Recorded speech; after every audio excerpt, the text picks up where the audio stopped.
2. Check, check. You already know what it is. Morish MC. Yeah, yo.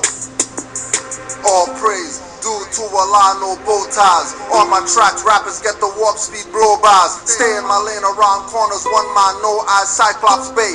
Covenant not new like polites. Running a fraud, you paid 4,300, Lord, this in the legend. Typical coon and reverence, but people support getting played rock for birthrights. It's not about fiat, your energy quenches their thirst, right? Vampires and warlocks speak with finesse in their speech. Subconscious mind traps won't release, detecting a breach. They dissing their prophet, Drew Ali, they dissing their creed.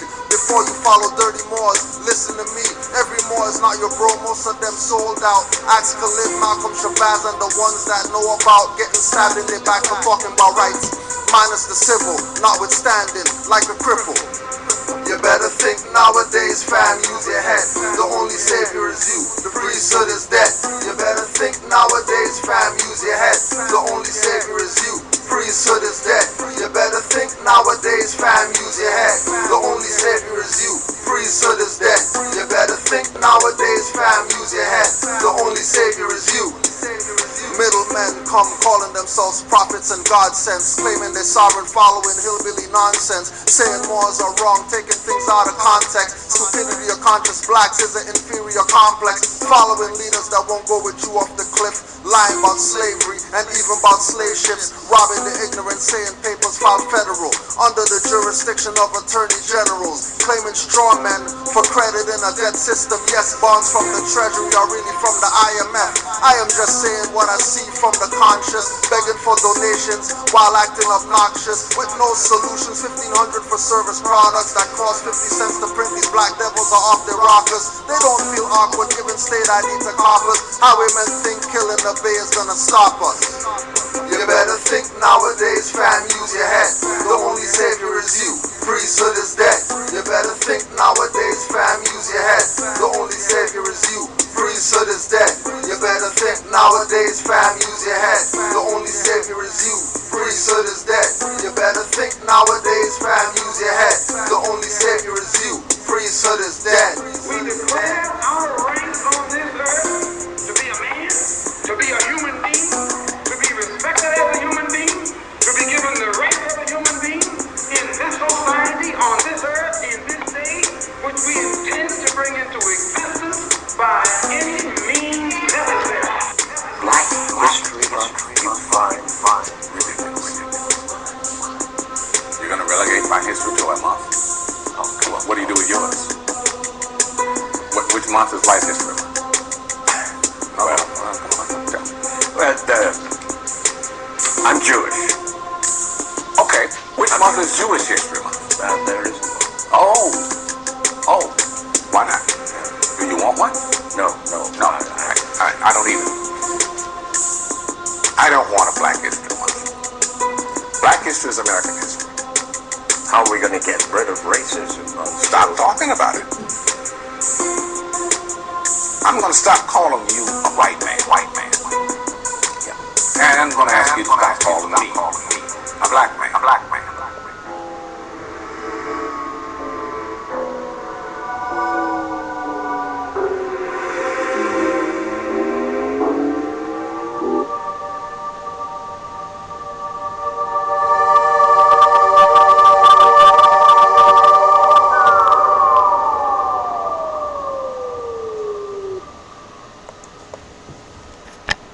Islam, peace, and Hotep.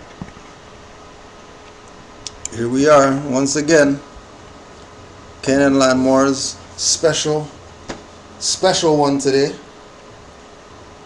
But let's just rise and do our honors for our holy day service, our holy day meeting. 5 on the left, 2 on the right. Allah, the Father of the universe, Father of love, truth, peace, freedom, and justice. Allah is my protector, my guide, and my salvation by night and by day through his holy prophet, Noble Drew Ali. Islam. We're just gonna give our supreme honors to Allah for sending us the most divine prophet. We want to give honors to the Prophet Noble Ali. We want to give honors to the forerunner, Marcus Garvey. And we want to also send Islam to all the Moorish Americans all across the world. Honors to you for honoring the Prophet. Honors to the Moors for staying true to the cause and for honoring Noble Ali from January 8th to today, which is the 15th. And we want to send a happy Moorish American New Year to all the Moors all across the world. According with the protocol, we're going to start off in accord with the Holy Quran of the Moorish Science Temple of America. We're going to start with our chapter, A Holy Covenant of the Asiatic Nation. Ye are children of one Father, provided for by his care, and the breast of one mother hath given you suck. Let the bonds of affection therefore unite thee with thy brothers, that peace and happiness may dwell in thy father's house. And when ye separate in the world, remember the relation that bindeth you to love and unity, and prefer not a stranger before thy own blood. If thy brother is in adversity, assist him. If thy sister is in trouble, forsake her not. So shall the fortunes of thy father contribute to the support of his whole race, and his care be continued to you all, in your love to each other. Islam.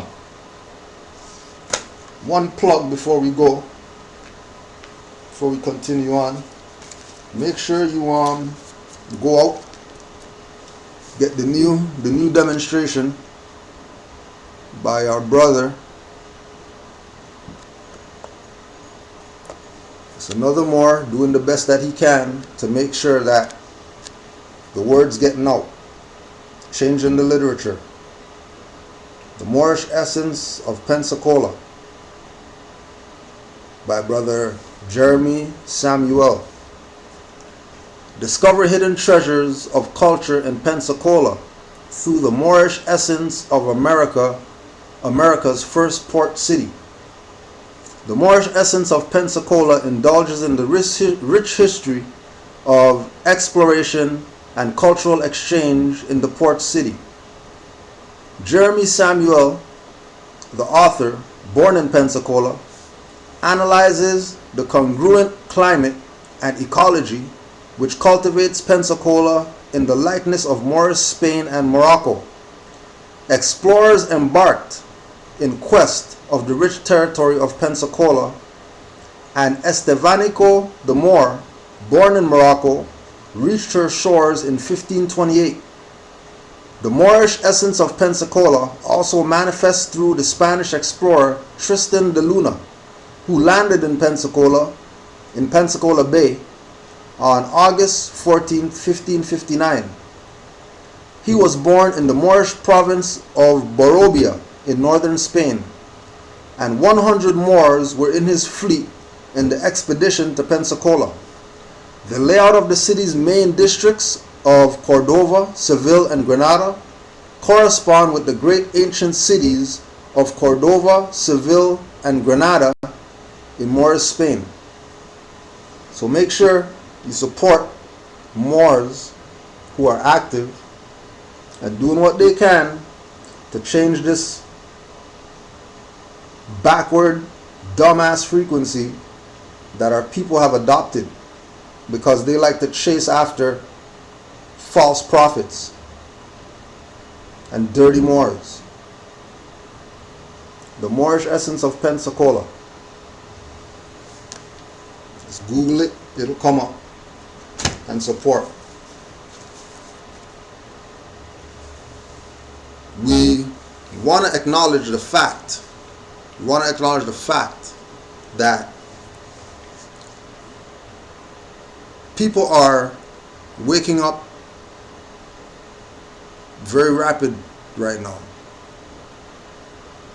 People are starting to realize that it's not in their best interest to be classified as Negro, black, colored people.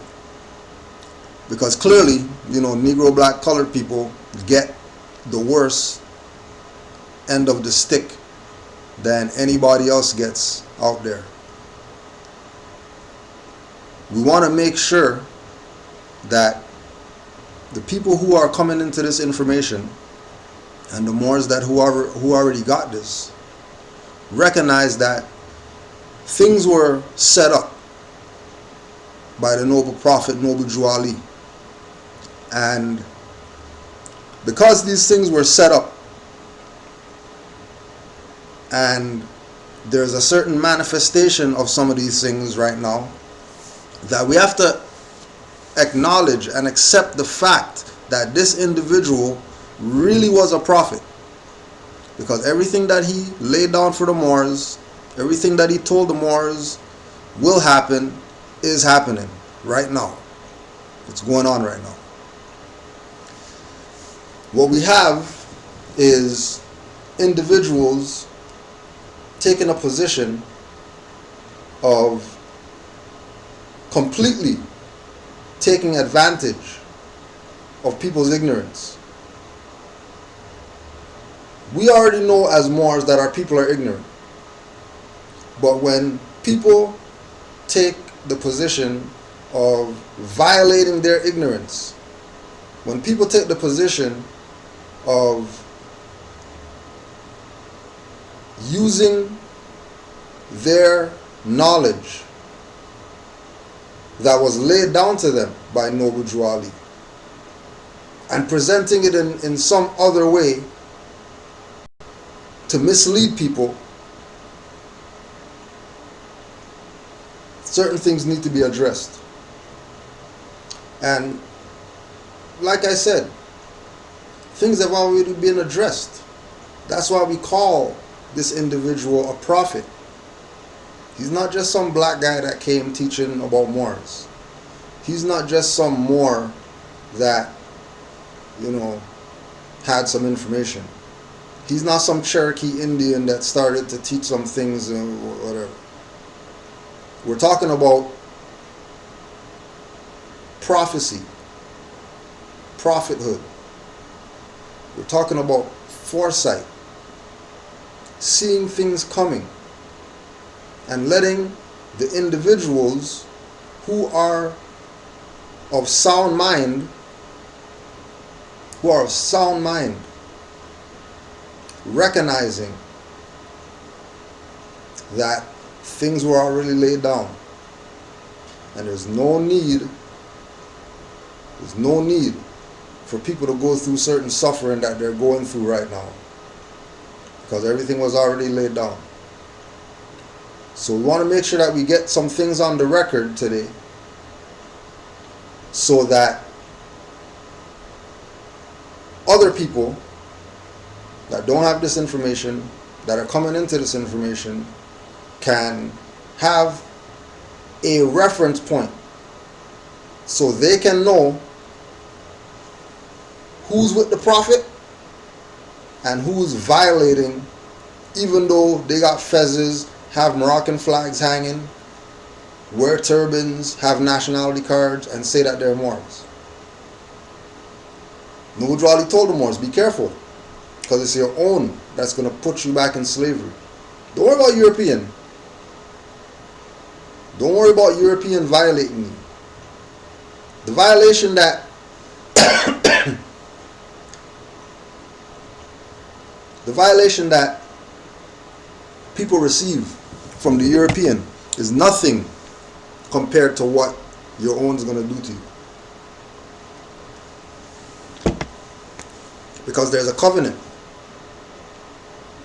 that if your brother is in adversity, assist him.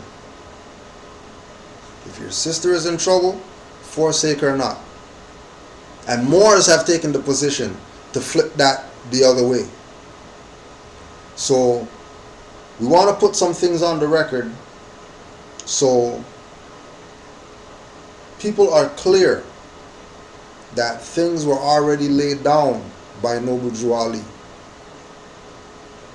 And, you know, with Allah's will,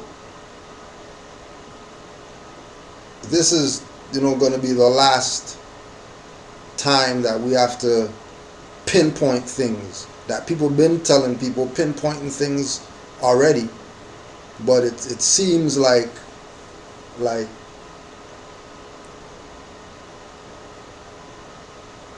becoming or getting conscious, aware of yourself actually turns some people more stupid.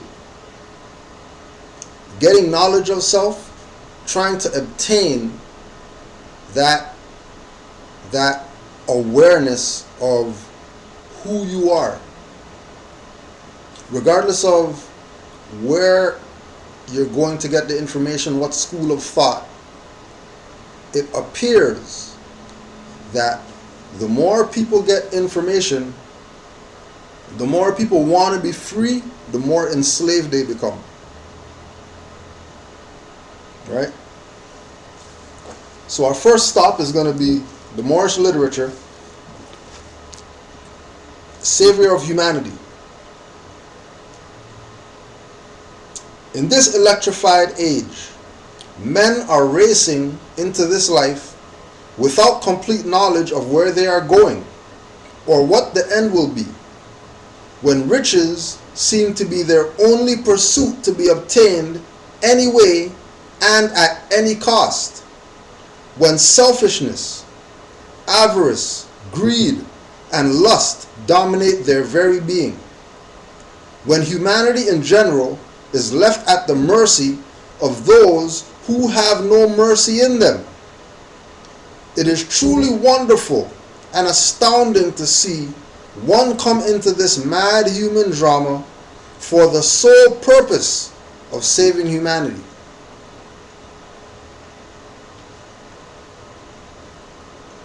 It is truly wonderful and astounding to see one come into this mad human drama. Remember, this is 1920s.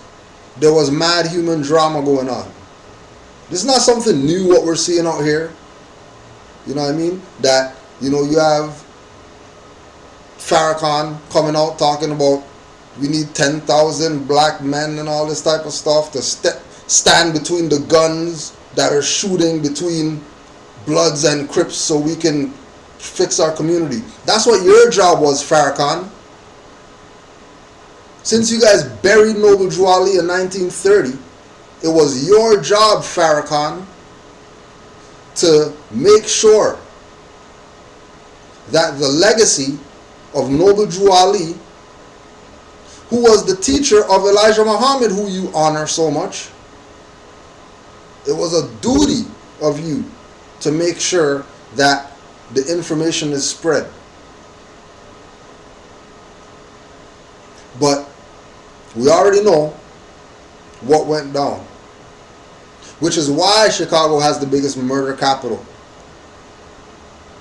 because they violated the covenant of the Asiatic nation. Now everybody's paying for it in Chicago.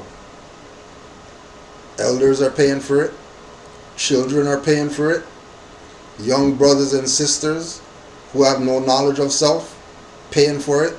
And now he's going to talk about other people, not him, other people going out there and trying to stop some violence. These are what you call false prophets. These are what you call dirty Moors. Because remember that Farrakhan has a nationality card, and he was naturalized. Go ask Ava Muhammad. She was the one that set the whole thing up. She set the whole thing up. Them going and meeting with the Moors in Baltimore under Bratton Bay.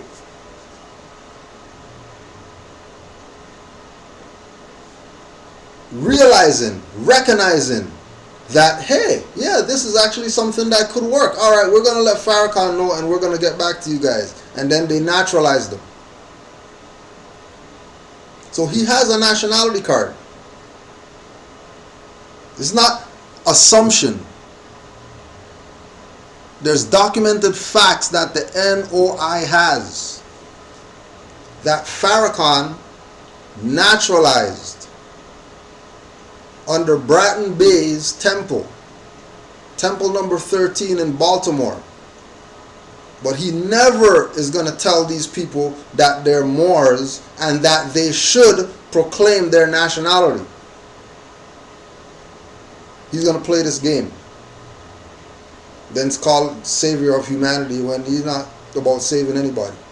All these guys are about is their pockets. Again,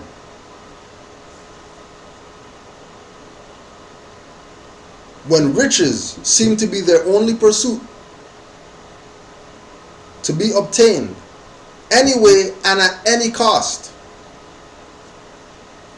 when selfishness, avarice, greed, and lust dominate their very being, when humanity in general is left at the mercy of those who have no mercy in them, it is truly wonderful and astounding to see one come into this mad human drama for the sole purpose, there's no other reason that he came, speaking of Noble Drew Ali, the sole purpose of saving humanity, losing all sight on those things worldly and yielding absolutely to a cause higher than has ever been attained. Remember, this is 1920s. 1920s. He's talking like this. 1920s. This picture is the likeness of Prophet Noble Drew Ali, who is serving humanity. How many Moors you hear talk about, follow the Prophet, imitate the Prophet, but they're not doing nothing to assist humanity? How many Moors out there you know did a food drive? How many Moors out there you know did a clothing drive? How many Moors out there took $5 out their pocket, 5 notes, gave it to somebody on the street, bought somebody a coffee, a meal, held a door for somebody? How many do you know personally? How many's actions speak louder than their words? On the clean side, not the dirty side, because with dirty Moors, their actions speak louder than their words. Their actions speak way louder than their words, as far as dirty Moors are concerned. But we're talking about the faithful Moors. We're talking about the loyal Moors. We're talking about the Moors that recognize what Noble Drew Ali brought, and they're doing like what he said he's doing, serving humanity. Because humanity is in the cesspool right now, because they denied themselves the Prophet's teachings. And not only did they deny it from themselves, but they denied it from themselves because they're listening to stupid people trying to tell them that they're the ones that have something for them, not Noble Drew Ali. And then they go chasing those false dreams, end up in something, and then they blame Moors.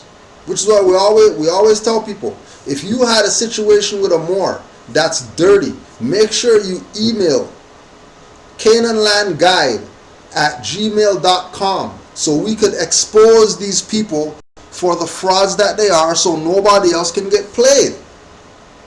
But nah, they don't want to do that, because we don't want to cause anything, because, you know, we're all brothers.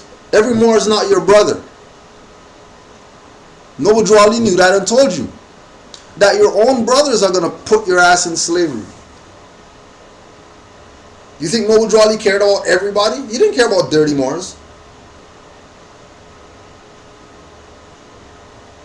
Yeah, go read the oral statements about Moors chasing him around with a knife and stuff like that, trying to kill him, and Moors are standing there looking.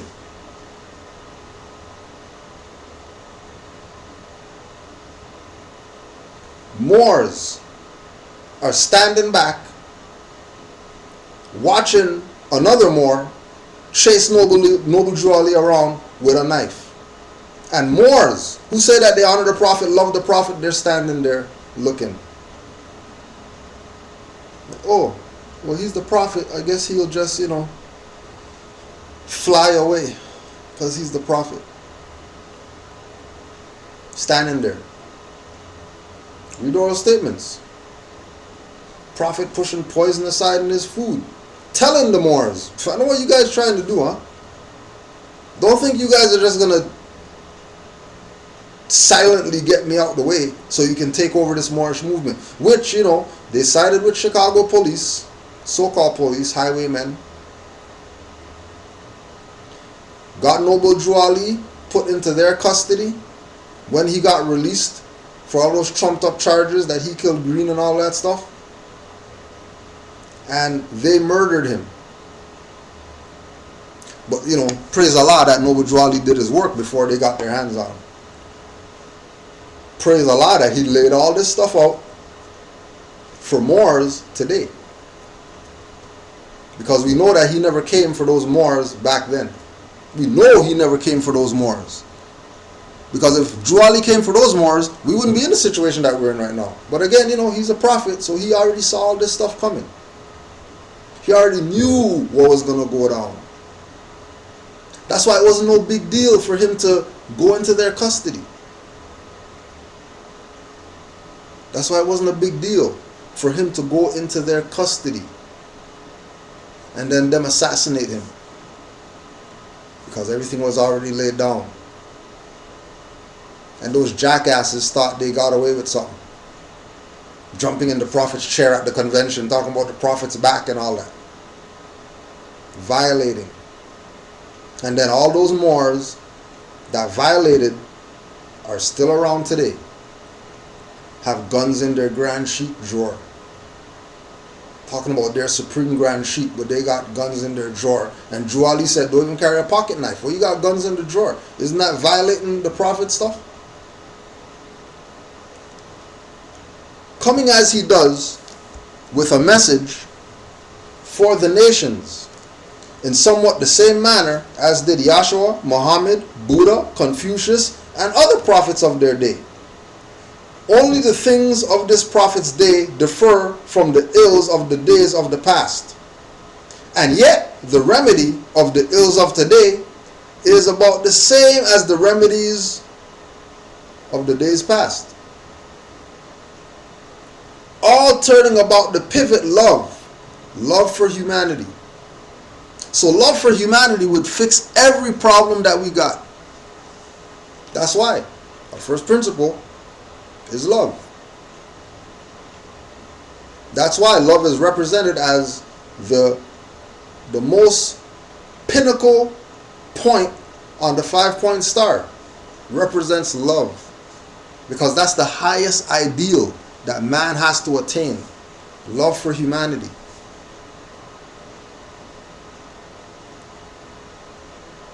Humanity must be lifted from the unwholesome depths of poverty, misery, and suffering and placed on the solid rock of salvation. There are some who claim to do this, but upon investigation, one finds that they have slouched under the wings of their cross to extract from those who come to them means by which they can have the pleasures in this life while they point their followers to the joy after death. There are some who claim to do this, but upon investigation, which means study, which means that if you study, you would know who dirty Moors are before they even present their BS to you. If people studied more than they go on Facebook, studied more than they went on YouTube, they studied more than they go McDonald's and Burger King and try to do whatever that they shouldn't be doing, their mindset would be clear. And with a clear mindset, you can think properly. And if you think properly, you'll be vibrating on a frequency. If you're vibrating on a high frequency, your aura is not going to be here. Your aura is going to be 50 feet that way, 50 feet that way, 50 feet that way, 50 feet that way, 50 feet behind you. You'll be able to see these people coming from miles away. And wouldn't allow yourself to be played by them. But Noble Drew Ali also told the Moors that they're hard-headed, stiff-necked people that only learn at the point of a sword.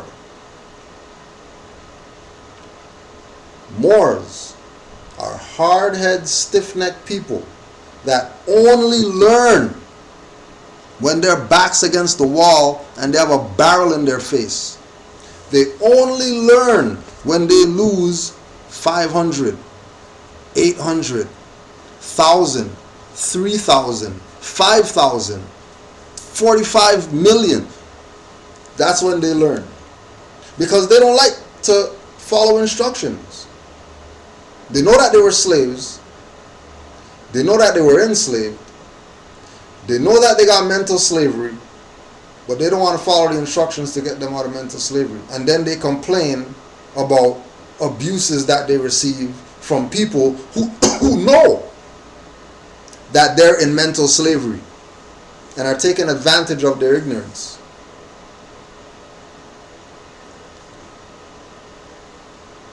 There are some who claim to do this, but upon investigation, one finds that they have slouched under the wings of their cross to extract from those who come to them means by which they can have pleasures of this life while they point their followers to the joy after death. While they feed their sheep, they also shear them while eating. At the close of their day, Master will be heard to tell them, "You have your reward, get thee hence."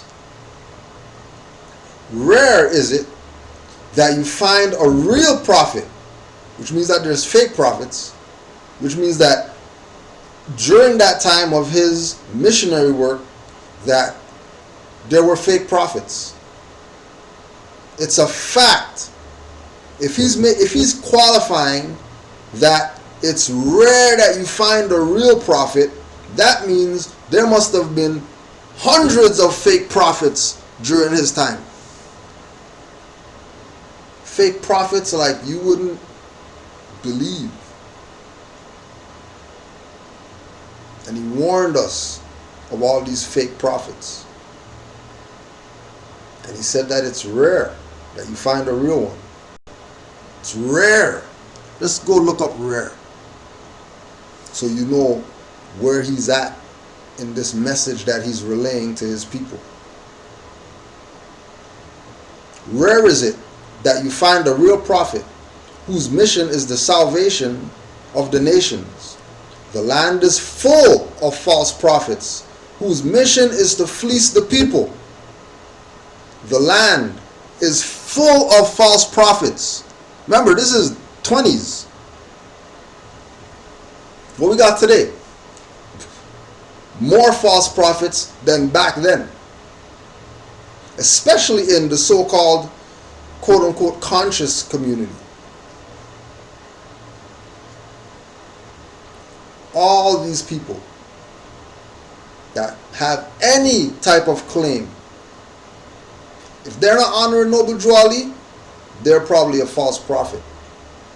If they're bypassing Noble Drew Ali and telling you about some other guy that came after Noble Drew Ali, more than likely there's some dirty Moor that knows what's up, and they're choosing to have you follow the false prophets over the cliff.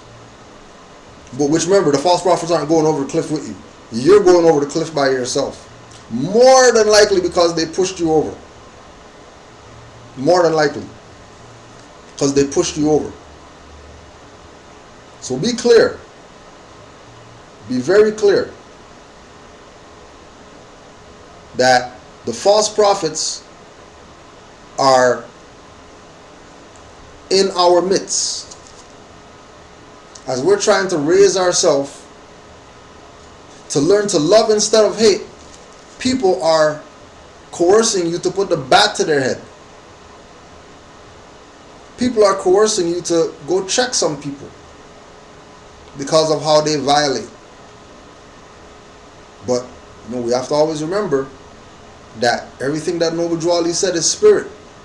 So if he commanded that the Moors learn to love instead of hate, instead of putting a bat to somebody, instead of going out there and getting yourself into some worse stuff because somebody violated you,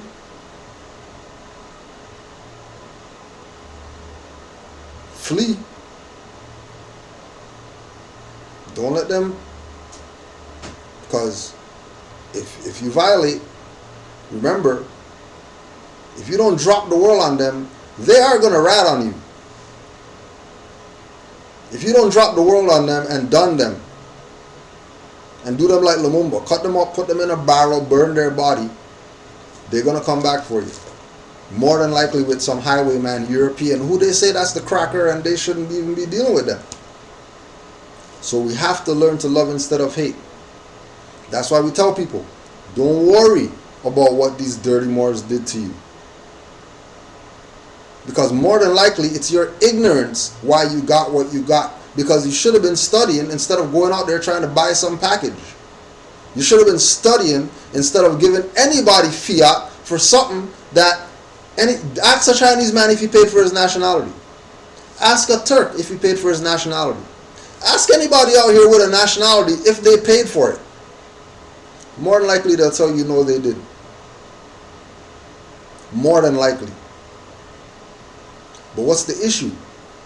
The issue is that you have these false prophets that are in the land that are trying to get you to vibrate on the lower self frequency. Because Noble Drew Ali came to make us better. He didn't come to make us worse. Noble Drew Ali came to make us better. Noble Drew Ali came to get us to be who our ancient foremothers and forefathers were. And our ancient foremothers and forefathers were the founders of civilization. And they didn't have time to deal with dirty Moors because there was no dirty Moors around. Anybody who was dirty, they went to the wall and they didn't exist after they committed treason. And then they get dirty Moors in power. So dirty Moors do dirty Moor stuff. Then the dirty Moors in power, I mean, they're not going to do nothing about the Moors doing dirty because that's their boy. That's their stuff that they're down with. That's their violations that they're down with. Just go check the historical record and you'll find out that they always get the good guy out the way and put the bad guy in the good guy's seat.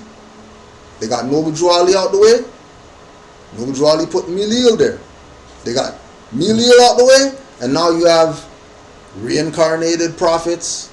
You have people say that they're the Mahdi. You have people say that they're the savior of whatever. But then if you're the savior, how come stuff's only getting worse? How come conditions aren't getting better and these people are supposed to be the savior?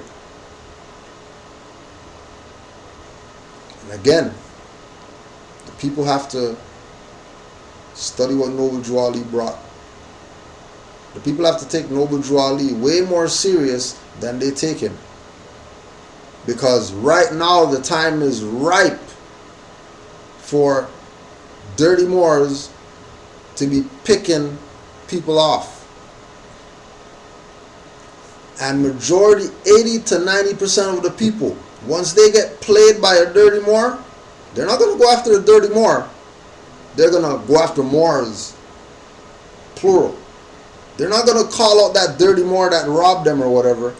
They're going to talk about the information sucks. Noble Drew Ali is a plagiarist. No, right? A perfect example is Pleasant Bay. Got played by dirty Moors. Took him to court, all that stuff. Now, what's his position right now? This the Moor Science Temple. Moor Science Temple never did nothing to him. Moor Science Temple never violated him. It's Moors that violated him. Go get his book. He put everything in there so everybody knows. But nobody's not gonna deal with the fact that they've been told who these dirty Moors are. That copyright Circle 7, copyright handshake, copyright flag, copyright nationality card, copyright all these stuff that Noble Drew Ali brought. And then have people's perspective messed up when they come into this information, because all they're going to go out and find is dirt. And they don't understand why. All is in Moors is confusion. I don't want nothing to do with that. They just go there. They don't go try to find out what the confusion is. They just accept the fact, oh yeah, it's confusion. I don't want nothing to do with that because that's confusion. No. Dirty Moors cause the confusion. And all their names are in the public record called FBI papers. That you can find out who all these people are that violated everything that Noble Drew Ali brought in order to save humanity. Everything. The time was, and now, is that there should come into the land a prophet in the likeness of his brothers, to redeem them from sin and slavery. Truly this prophet, Noble Drew Ali, is the man, bringing with him the message of love, truth, peace, freedom, and justice, which alone can save the nations. Love, truth, peace, freedom, and justice alone can save the nations. So Farragon talking about 10,000 people go out there, do whatever, but none of them are vibrating on love, truth, peace, freedom, and justice. Ain't nothing happening. These people are playing their own so they can get their little payoff checks from the European colonists who started all this stuff in the first place. Started all this stuff in the first place. Just go watch the Larry Davis documentary. Why they even went after him. Because he was like, forget this. I'm not letting you guys make me your mule to destroy my community. I'm going to call all you guys out. From the highest individual involved to the lowest individual involved. What they do? Get him out of circulation. Just go watch the Larry Davis story. And there's many others. He's the only one that spoke up.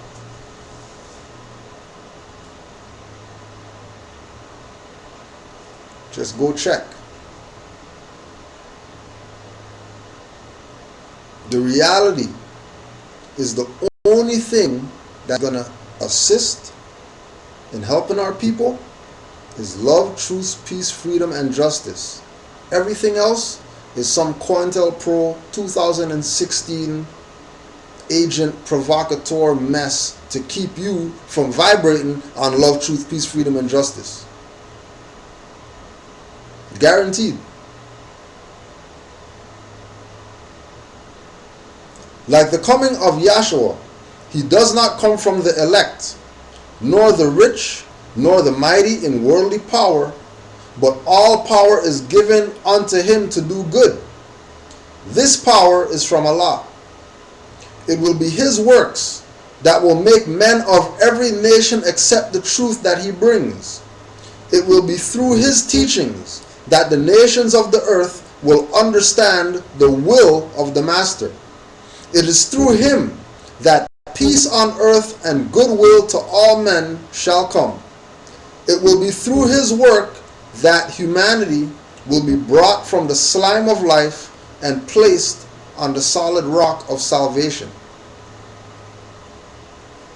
That was Savior of humanity. Kavit Emtor.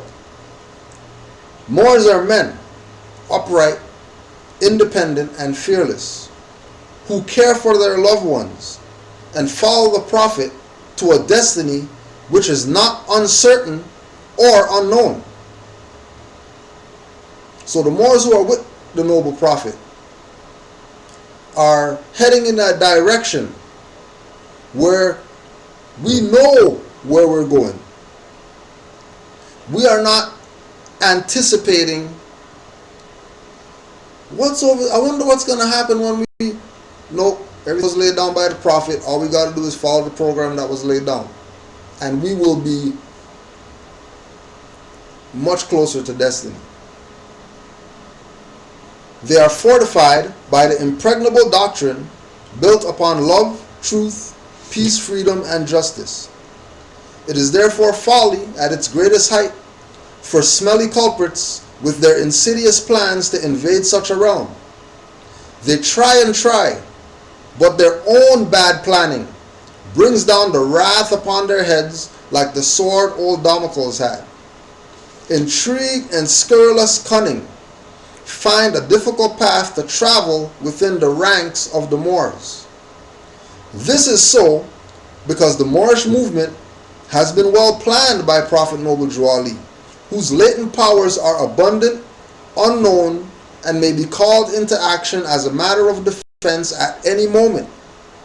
Prophet Noble Drew Ali knows the people within his ranks who are interested.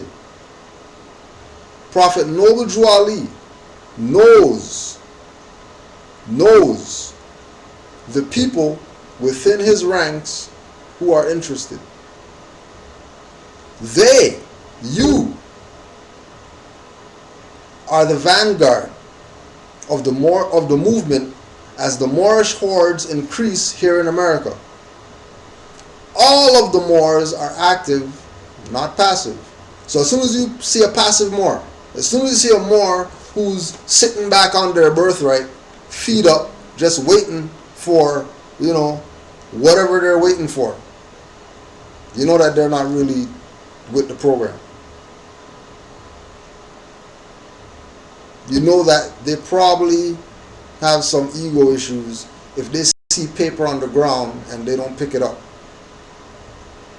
They probably think that they're better than you if their position is to see that something needs to be done, and instead of doing it, they want to give orders.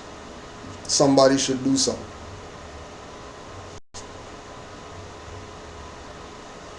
A member's interest can only be in one direction.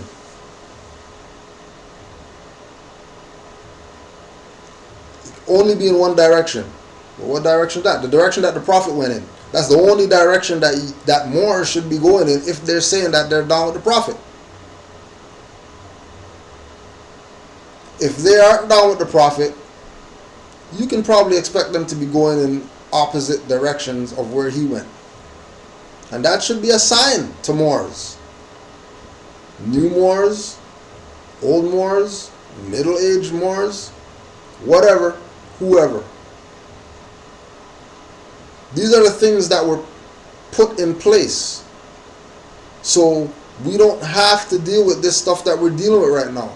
We're dealing with the things that we're dealing with right now because people have violated what Noble Drew Ali laid down and then put out splinters of the information, knowing that if people get splinters of this, they're going to be warped in their perspective of what this is, and more than likely end up getting played somewhere down the line.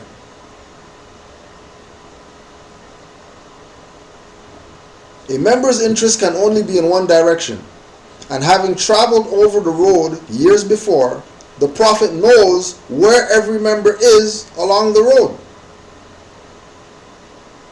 So don't think that you can run game on the Prophet. You can't. You can try. You can do whatever you got to do. But know, without shadow of a doubt, that this individual that we call Prophet Noble Drew Ali has eyes on everybody. And if you're doing dirt, your stuff is going to come to light. Guaranteed. Why? Because Drew Ali said, I took away all the secrets. So if Noble Drew Ali in 1913 to 1929 said, I took away all the secrets, how are you going to come after him and think that you got secrets. Folly at its heights. A few feet below is another road where schemers walk, where traitors grin and culprits bask in the sun.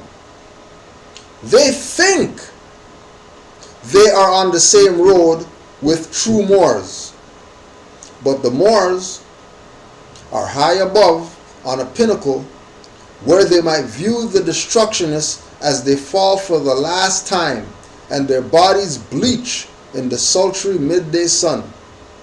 Hungry scavengers flying high, catch scent, devour, and leave crying out, Kavit Tor, cast out the dead carcass.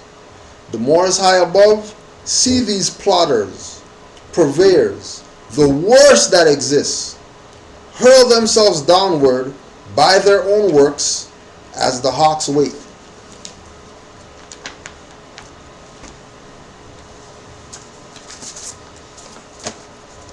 Now, some news came out January 15th, 2016.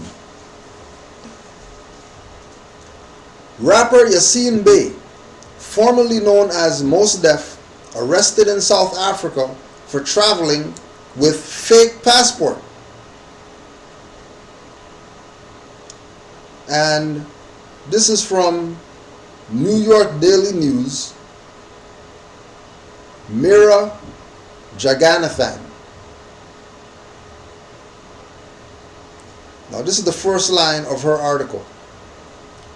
His passport most definitely wasn't valid. Pun intended. Why? Because there's dirty people out there right now that have a smear campaign against Moors. We're not even talking about conscious people or whatever. We're not even talking about people who classify themselves as black or whatever like that. We're just talking about people who are given their little check to put certain things out there to mess with people's minds, because they know that the people are still under mental slavery. Why? Because they know that the people haven't listened to the prophet, or they wouldn't be able to pull the stuff that they're pulling. But again, you know, we have to bring it back to Kavit Tor, right?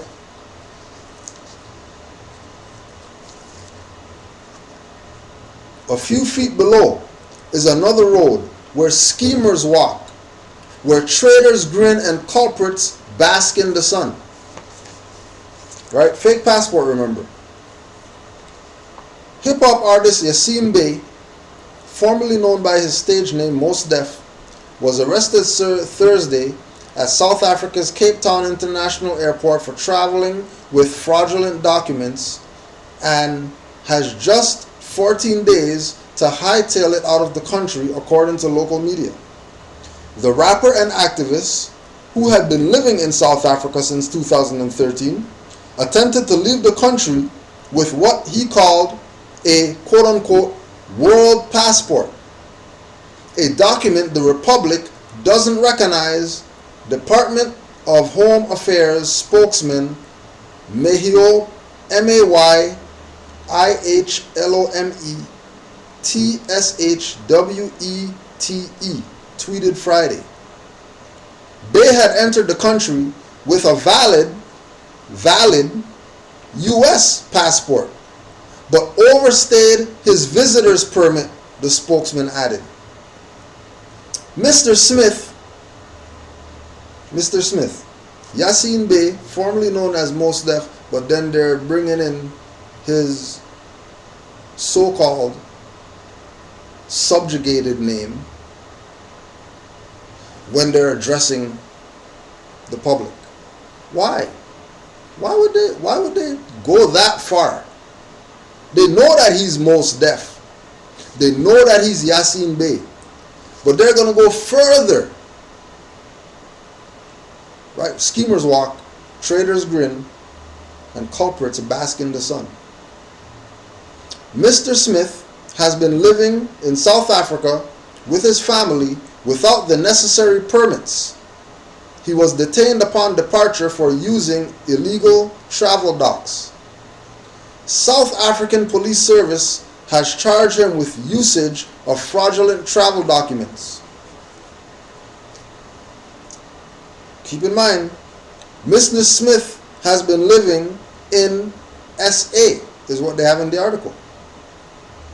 Now, as Moors, when we hear abbreviations, because clearly, right, in the beginning of the article, the heading, they said South Africa.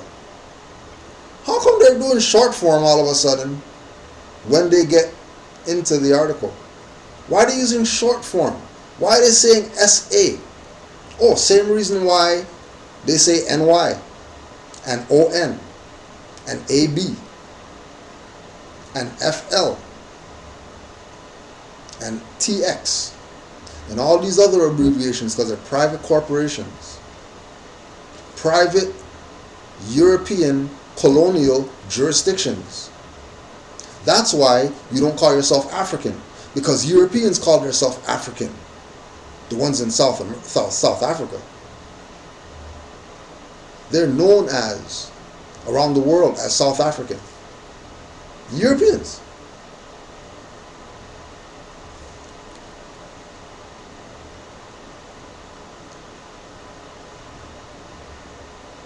The courts will give direction on what jail time Bey could face if he doesn't leave. So they're going to give Bey jail time, but they're not going to give Mr. Smith jail time. And then if he's formerly known as Most Def, I guess Most Def is not getting no jail time at all. Most Defs are going to be able to go free. So could he go claim that he's Most Def and be free, since the jail time is going to be for Bey, and they're trying to say that Mr. Smith is the one that had the fake passport? So they have this game going on, trying to mess with people's head, because they know how stupid the people are right now. They know that the people are under mental enslavement, especially the people on this side of the Atlantic. They know that they're warped in their mind. They know that they have no knowledge of self. So they can play these little games with people. The court order to leave South Africa bars the mathematics rapper from the country for 5 years. But Bey could ask authorities for leniency. The U.S. Department of State is quote-unquote aware of reports that a U.S. citizen was detained in South Africa. U.S. citizen.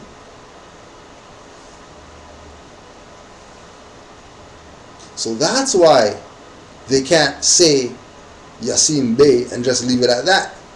They have to bring the Mr. Smith in, because Mr. Smith is who had the U.S. passport to go to South Africa in the first place. Because obviously he didn't use the world passport to go to South Africa. He used the U.S. passport to go to South Africa. Now the question that comes up now, because remember, since the Ecstatic album, before he went to South Africa, he knew about Moor science. He had the convention picture at the back of his album and all that stuff, right? So this is not something new that he's just coming into this info. He's been had this info. If he's been had this info, then the Moors who taught him should have taught him that anytime you're signing anything with these so-called colonists, reserve your rights on the contract to protect your birthright. That's a rule amongst active Moors who study. Remember, a few feet below is another road where schemers walk. Right? These schemers who call themselves Moors, who got Brother Yasiin Bey into this information, these schemers, they didn't teach him the fullness. Because if they taught him the fullness, he would have had his all rights reserved on that quote-unquote U.S. passport. He would have had his fez on in the passport picture. He would have had some UCC 1-103, UCC 1-207, bracket 308, all rights reserved without prejudice, and then signed, so that if anything, fishy goes on, like them trying to say that, he's a U.S. citizen and stuff like that, he can pull out his nationality card for the record and present that. The same thing that Brother Amari El-Baid did when Brother Amari got stopped at the border with quote-unquote Canadian passport, and then they took him in the back and said, oh, we got a warrant for you so you can't come across the border. But then when Misuse was talking to him, you'll just look up CSIS, CSIS, acronym again. When CSIS picked him up and they took him into the little room to talk about his quote-unquote warrants, they had the files, put it on the table, and they were going through the files, and they're talking about, Moor Science Temple and Grand Sheik and your secretary, and you guys have been in this jurisdiction talking about your Moors, and with court cases for you guys, and we got all these writs that you guys sent out, and we got all this stuff that you sent, prime minister stuff, you sent mayor stuff, you sent all these people stuff, and they had the big file on them, letting him know that Amari El-Baid, that wasn't the name that was on the Canadian passport. Why are they calling him by his free national name, quote unquote, behind closed doors? Why are they calling him by his free national name? Why is it that he has a quote unquote Canadian passport and he has a nationality card, and he just went to the States and came back recently, and there was no issue, no stopping, no, you can't go, we got warrants for you and all of that? They didn't even pull him over and search. They just gave him because nationality is the order of the day. And once you stand on your square, like Brother Amari stood on his square with that passport that's from quote unquote Canada, that he reserved his rights on, so he can, when he's dealing with the so-called Canadian version of CIA, FBI, that they can address him in his free national status.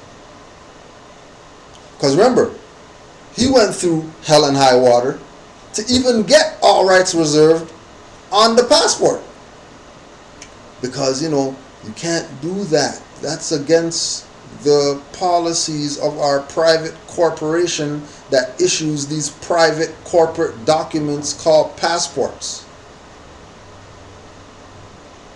So the gig's up, but they can't give up that the gig's up. So they're going to play this game that he's a Mr. Smith and he had a U.S. passport, and then now he's national, but we can't really call him by his free national name because that's going to draw too much attention among the niggers, because, there's these other people over there that are talking that they're Moors, and then they're giving nationality cards instead of licenses. They're going to stores, putting on their nationality card, getting taxes off. There's even Moors who use their nationality card down on a plane. That's the documented fact. Why? Because nationality is the order of the day. And the only way that these Moors can exercise their rights as citizens, only way is to have knowledge of self. Clearly, somebody played Yasin Bey. because there's no way that they're going to dig up the fact that he had a U.S. passport and classify him as a U.S. citizen if he reserved his rights on that contract. They wouldn't be talking like that if he reserved his rights on that contract. Why? Because right under the name, it's going to say all rights reserved there, which is going to let them know, zip the lips, just talk about Most Def Yasin Bey. Don't even bring up no Mr. Smith or nothing like that, because you can't bring up any Mr. Smith, because somebody that's not Mr. Smith reserved rights so that they don't get classified as a Mr. Smith with this corporate document. And keep in mind, Moors were supposed to teach Yasin Bey that. Moors. But, you know, because we're in this situation where we're under occupation and people want to play this game like, you know, everything's rosy around here, and don't want to acknowledge the fact that there's occupation going on, because they want to play this sell packages game to people. And the only way that people are going to buy packages and give up fiat for something that's free is if they're under the assumption that there's no occupation. So everything works. Nationality cards work. We just go over here and get a world passport. In doing research on the world passport, you find out that their office is in Washington, D.C. In doing research on a world passport, you find out that World Service Authority is some Europeans. Now, if Canada and U.S. is European corporation and World Service Authority is a European corporation, does it really matter which one you got? And if they're going to stop him for having a fraudulent passport from the World Service Authority, but the U.S. citizen passport is legitimate, then clearly that lets you know that there's not only infighting amongst the Moors, but there's also infighting amongst the Europeans. Because the World Service Authority people are going to tell you, anytime you get our stuff and you use it, please send us a copy of the page stamped of wherever you went. Why? Because they're trying to build up a paper trail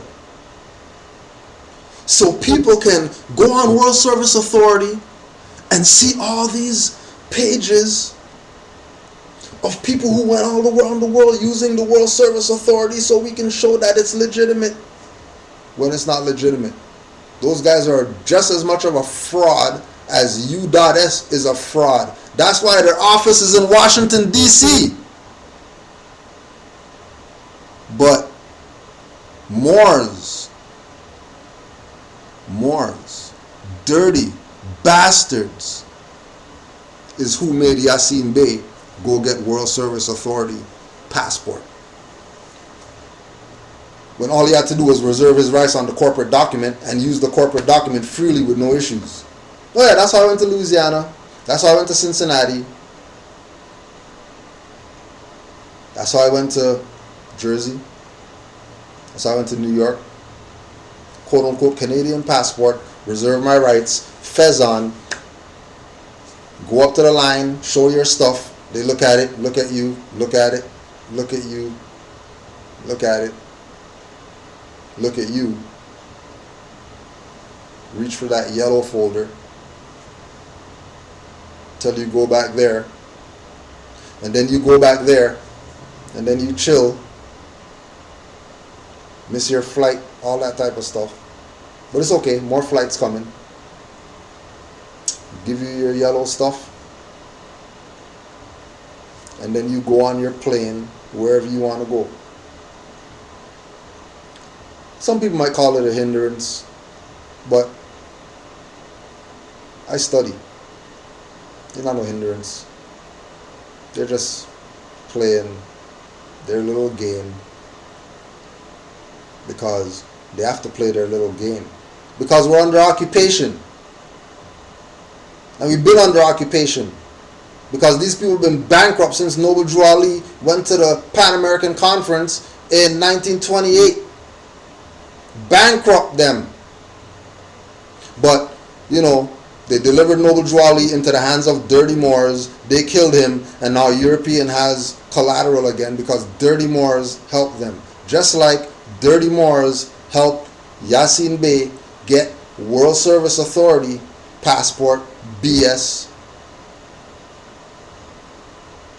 under the guise of, well, it's in your free national name, so that how's a quote-unquote Moorish American gonna go to some colonizers who's below the actual real colonizers and think that the document that those guys have is gonna give them some authority to go do something, unless they were taught by schemers on that road below, or some traitor on that road below, or some culprit on that road below. But again, if Moors don't study, you're going to get played by your own. If Moors don't study, you will be played by your own. Your own is going to play you. Your own's going to play you. But, nobody doesn't listen to Noble Drew Ali, so they think everybody with a fez and that says that they're Moor is their brother, when their job is to sell your ass out. But then, the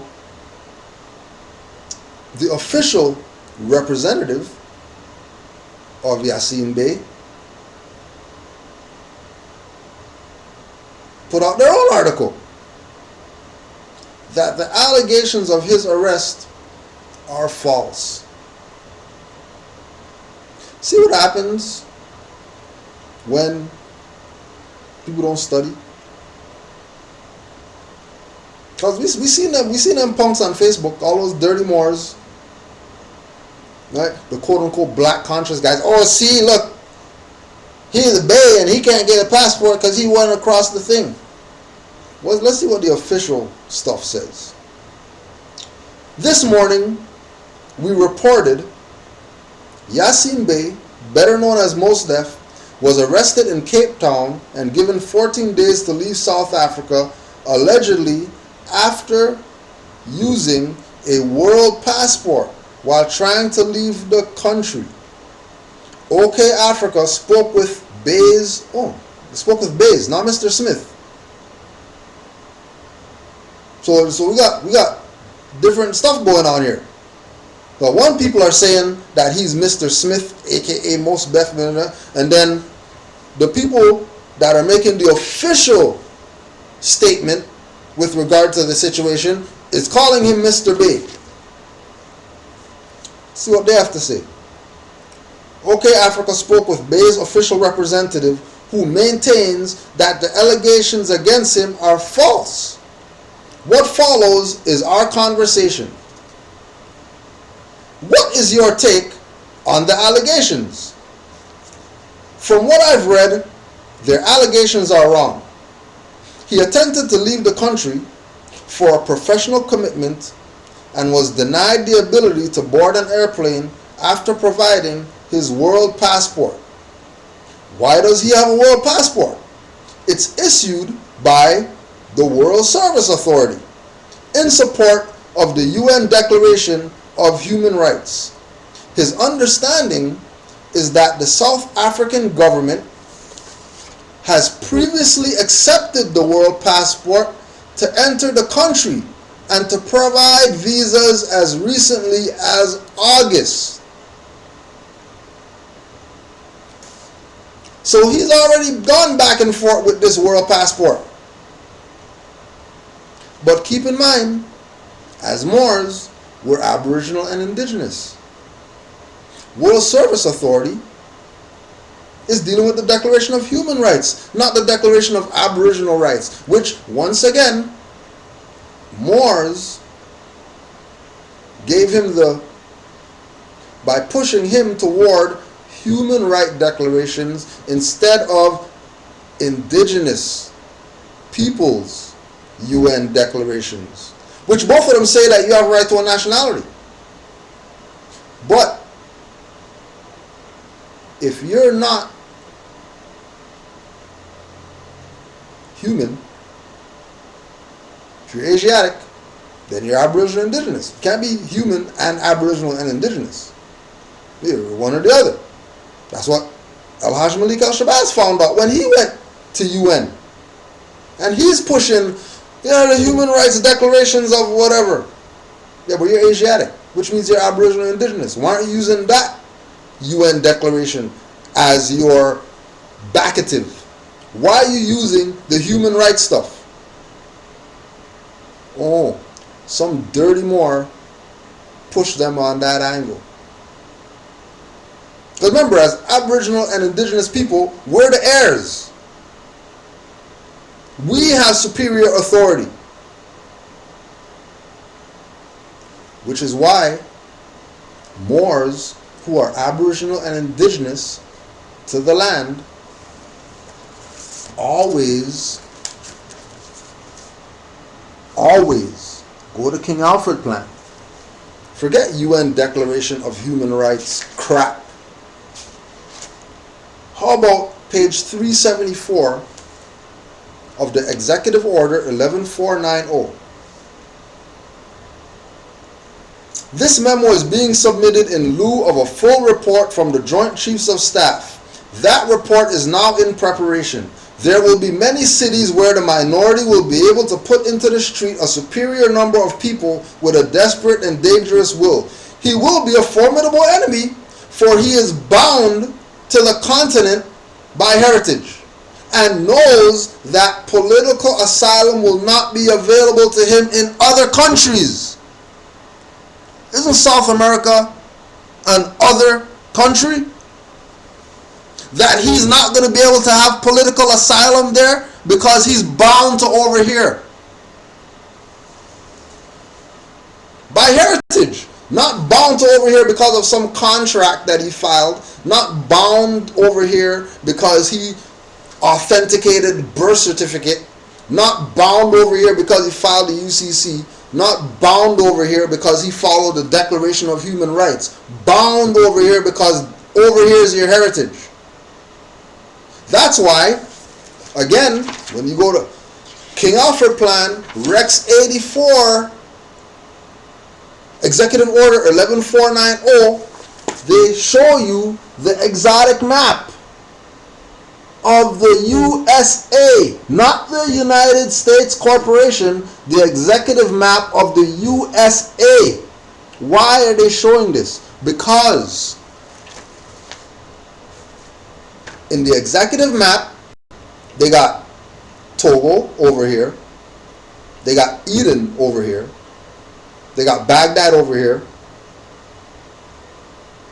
they got Camelot over here, they got Jordan over here, they got Galilee over here, they got Madrid over here, they got Tunis over here, they got Sorrento over here, they got Moscow over here, they got Britain over here, they got Morocco over here, they got Lebanon over here, they got Zion over here, they got Egypt over here, they got Sparta over here, they got Arabia over here, Turkey over here, Siam over here, they got Shanghai over here, they got Albania over here, they got China over here, they have Australia over here. They got Lisbon over here. Paris, Scotland, Sudan over here. Tangier over here. London Bridge over here. You see how these people are playing people out of their birthright? These dirty Moors, making him go fill out some fraudulent, because remember,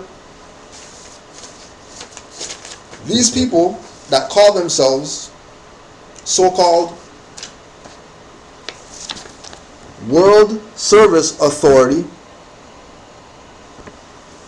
right? Remember, world government of world citizens.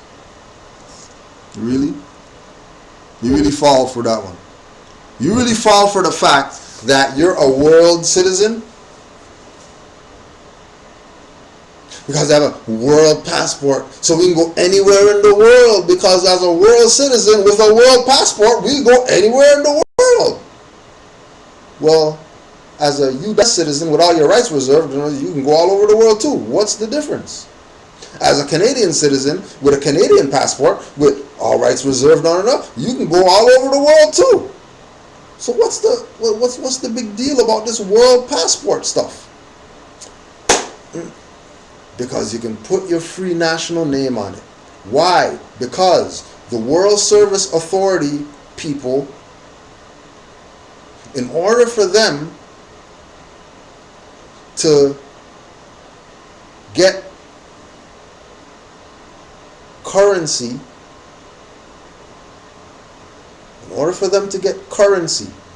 remember, currency is not money.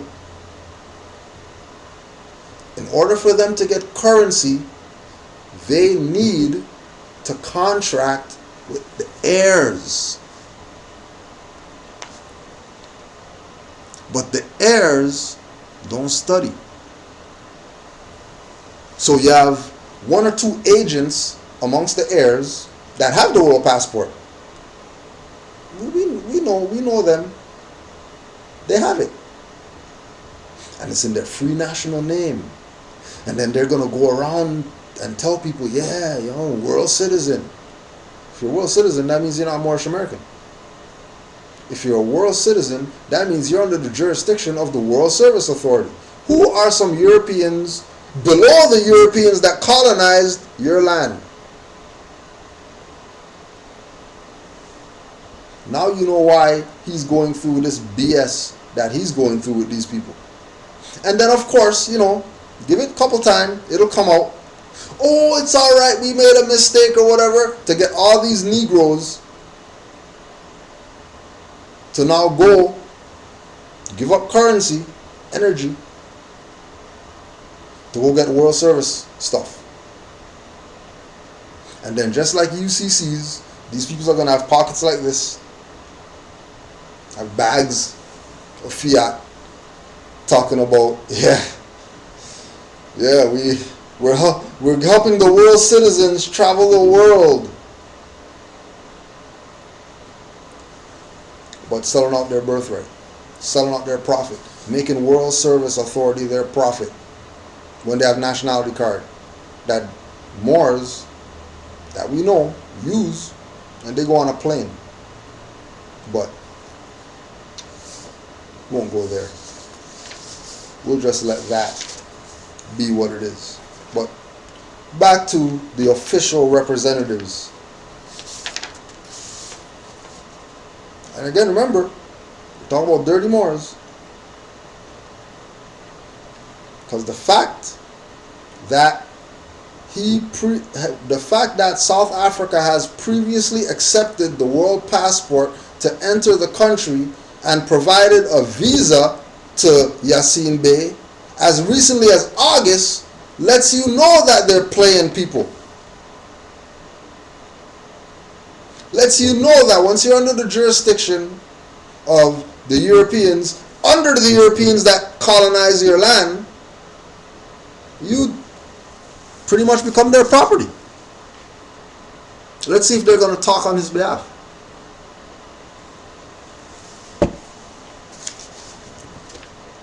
Let's see if World Service Authority is going to put out something defending their quote-unquote world passport for world citizen.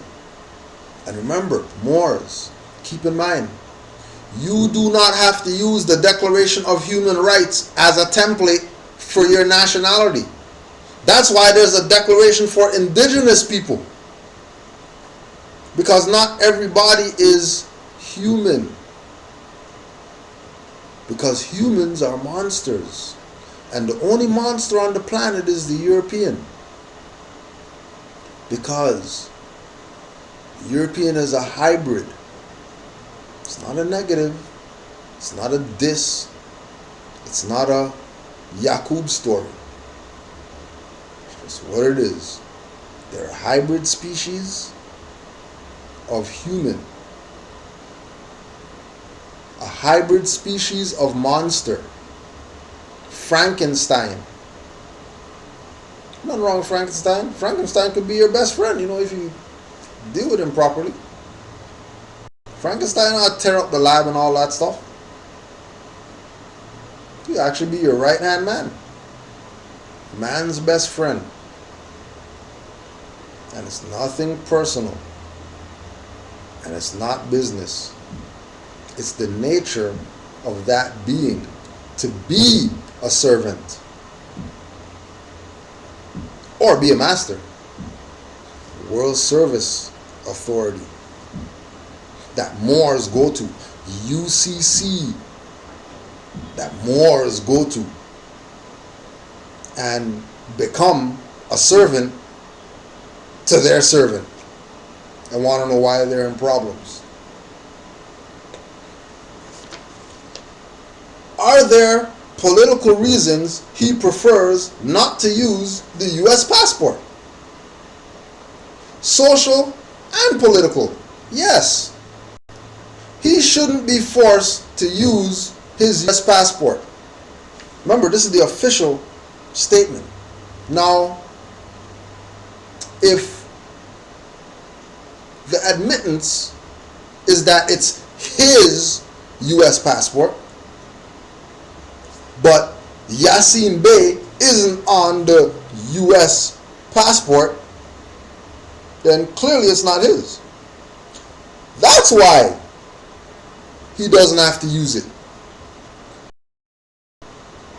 Because the United States is a private European foreign corporation and has Aboriginal and Indigenous people who've been here before this private European colonial occupying force. You don't have to use their stuff. But you also don't have to use the World Services stuff. Because the World Services people came after the U.S. Corporation. So they're even more fraud than the U.S. fraud. Because they came later. But again, guaranteed, Moors were the ones that told him, hey, you can go get World Services passport. You know that the birth certificate is a bottomless account. And if you claim the birth certificate, then you have access to the bottomless account that you can discharge debts and you can write checks on them and then pay your debts by getting them discharged, because you're going to have a bond from the people, that's the Treasury, and then the Treasury is going to issue you something. But if we go and check the record, let's just see.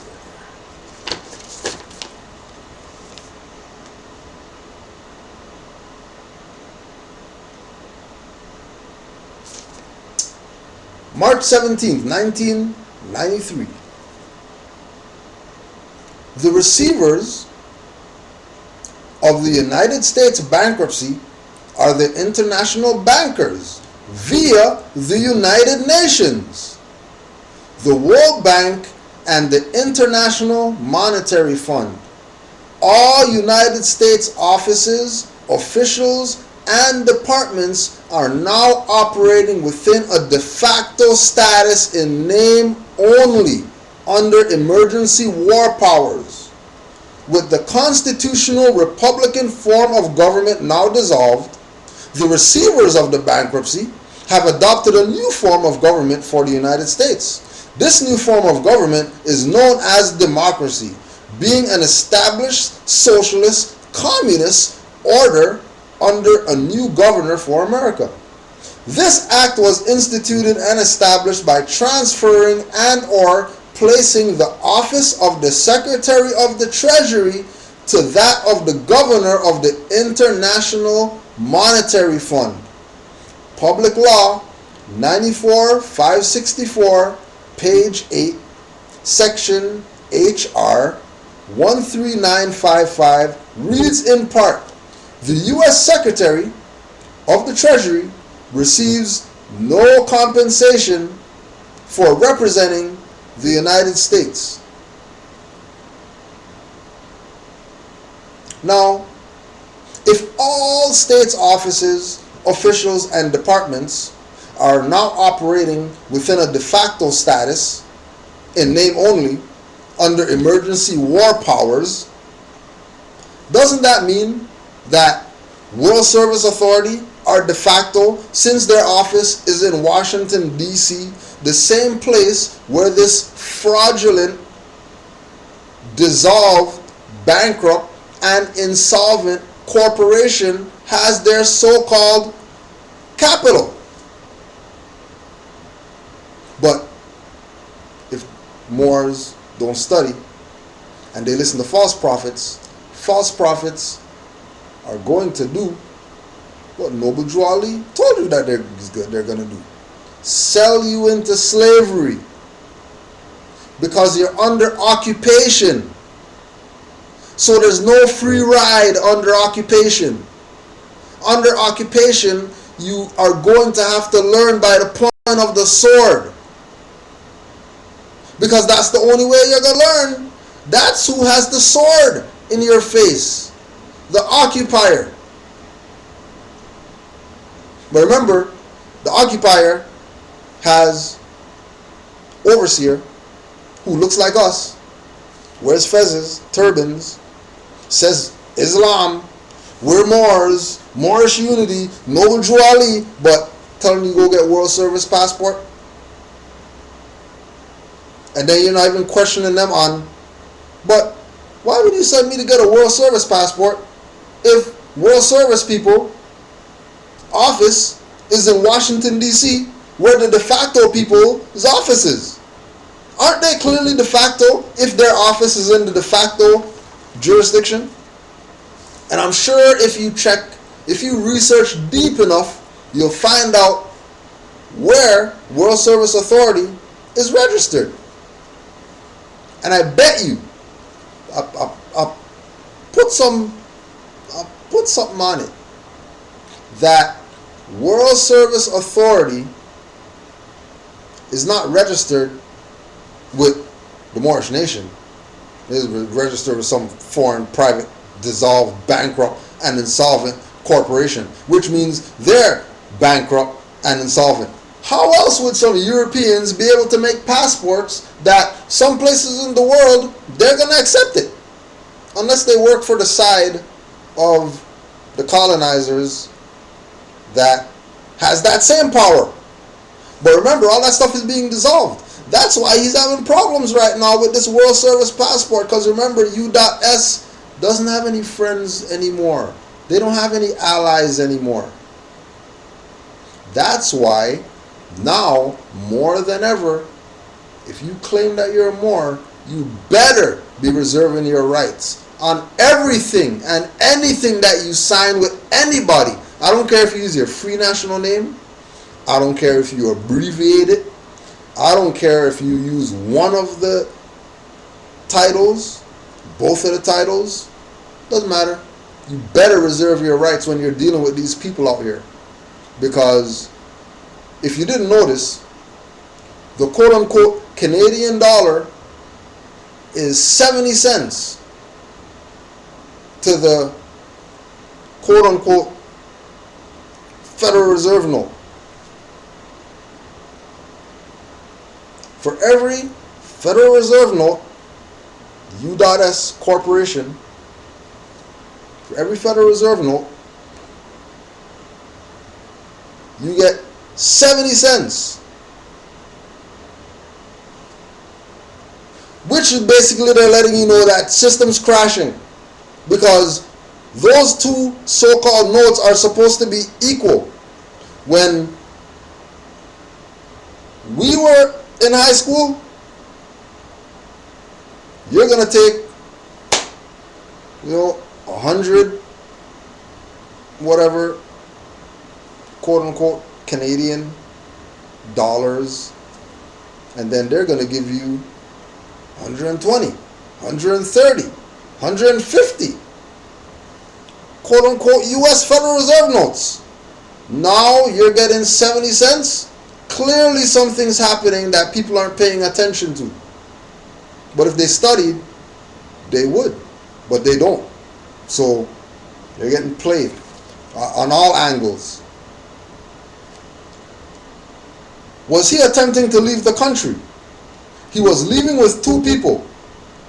He was heading to the Salam Music Festival in Ethiopia. He was scheduled to perform on the 10th.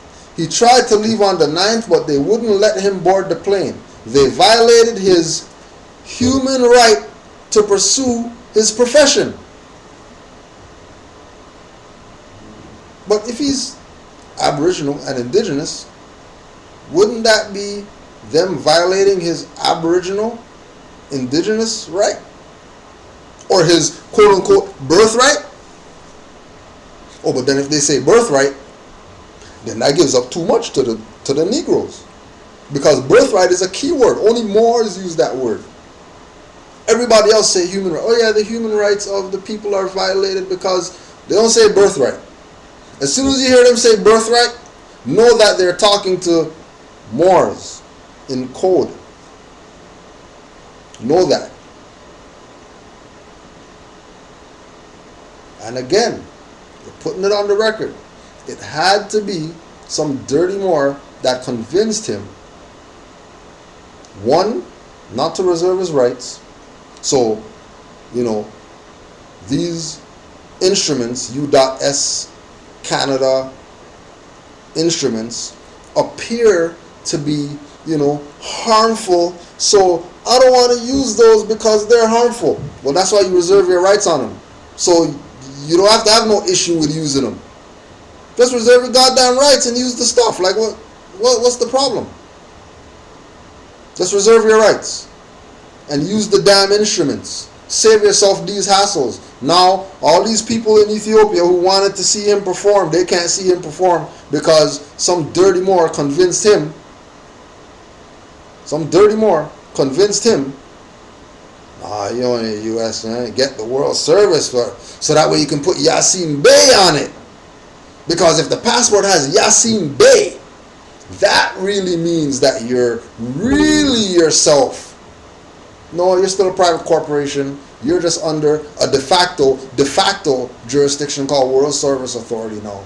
And I bet you that you didn't reserve your rights on that either, which means that you're in, multitude levels of de facto jurisdiction. How long was, and he was leaving with two people. Who's those two people and what stuff did they have? Because, everybody needs to be put on Front Street right now. If they're going to stop him, kidnap him, okay, well, who are these other people? What was there? Are they Bays, L's? Did they have U.S. passports, visas, or whatever like that? How come they didn't get stopped? So they're playing this game. How long was he detained for? He was detained for 2 nights at least. Keyword, detained. Remember, the fraud guys that put out the article first, they said arrested. And as Moors, that study, we know to be detained and to be arrested are 2 different positions. So, if the official people are coming out and saying that he was detained, then that means that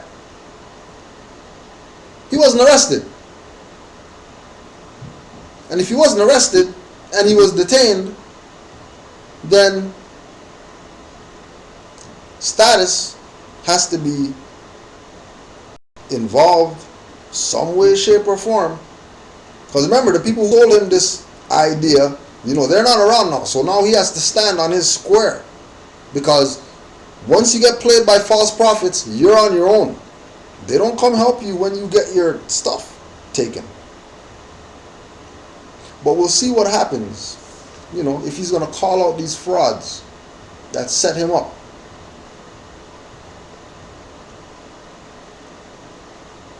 Oh. Is his family in the country legally? Well, yeah. Who cares? What does his family have to do with anything with regard to him getting detained, stopped, whatever? His family is irrelevant to the situation. They may have stayed past their visa term. However, his arrest is because of the claim that he was allegedly using a false and fraudulent document. Okay, so now the official people are saying arrest now, when they just said detained, which is two different jurisdictions. So nobody doesn't know what they're talking about, because everybody is being played. They're being played by colonists playing them, subordinate colonists playing them, dirty Moors playing them. This is why Moors are told, and we're told, study, study, study. And when you studied enough and ask me, what should I study next? I would reply, study yourself. Because studying doesn't stop. This is not bachelors and doctorates. This is life as Moors. We're not study now. I got my sheikdom diploma on the wall, so I got my sheikdom diploma, so I don't need to study anymore because I'm the man, because I have a sheikdom diploma. Oh no, get the hell out of here, fake ass. You got nothing. Studying doesn't stop. The master is forever a student. Why not use a U.S. passport? Right? Now remember, they asked already, why does he have a world passport? Are there political reasons why he prefers not to use his U.S. passport? Then they're going to ask again. It's no different than the dirty Moors in House of Unconsciousness, always asking the question, what does Moor mean? Where does Moor come from? Who are Moors? Why are Moors saying that they're white men? How much times are you going to ask the same goddamn question that only has one answer? He considers himself a world citizen. He considers himself a world citizen. Which means that he's not Moor. He's just fronting with Bay. If, this is the official stuff, then he's fronting with Bay. Because ain't no more saying that they're a world citizen. And again, he considers himself a world citizen and wanted to use his world passport in support of his United Nations Declaration of Human Rights. Although South Africa did not sign the declaration in 1948. How come they didn't sign the stuff? Because they were about cheating over there. Why would they sign? Why would South Africa sign the Declaration of Rights? Why? Why would they sign? They can't sign because South Africa is not a country.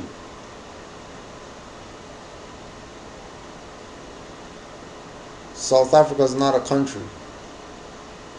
Just like North America is not a country. South America is not a country. So how is South Africa a country, but South America is not a country? But South Africa is a country, but South America, how come the Middle East is a country, or has countries, but there's no Middle West, no Middle North? No Middle South, but there's a Middle East. And the Middle East is countries.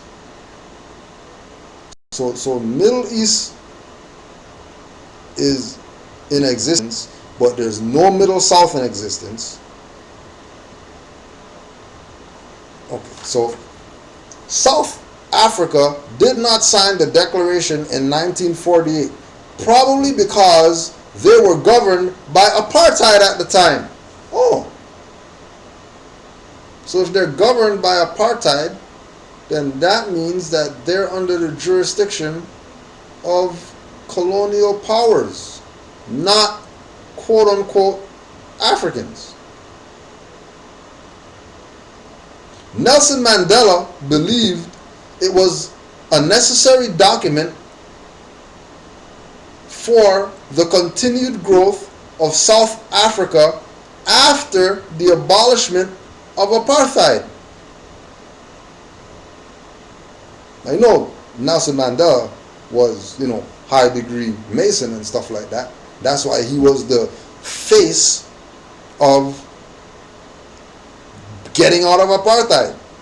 But they never ever talk about all the other people who were part of Nelson Mandela's camp that didn't go to prison. They fled the country, and then they were going to Cambodia, China, learning guerrilla warfare and stuff like that, because they were about to come back to South Africa, and they were about to slaughter all the Europeans there that stole their stuff. And they were going to let Nelson Mandela rot because they realized that he was one of those passive, dirty Moors. Keep the people passive, you know what I mean?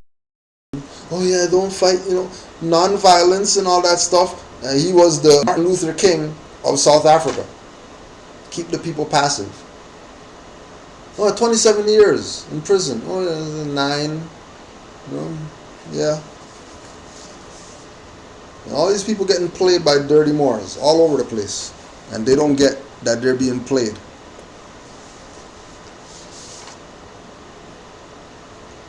Does he believe the U.S.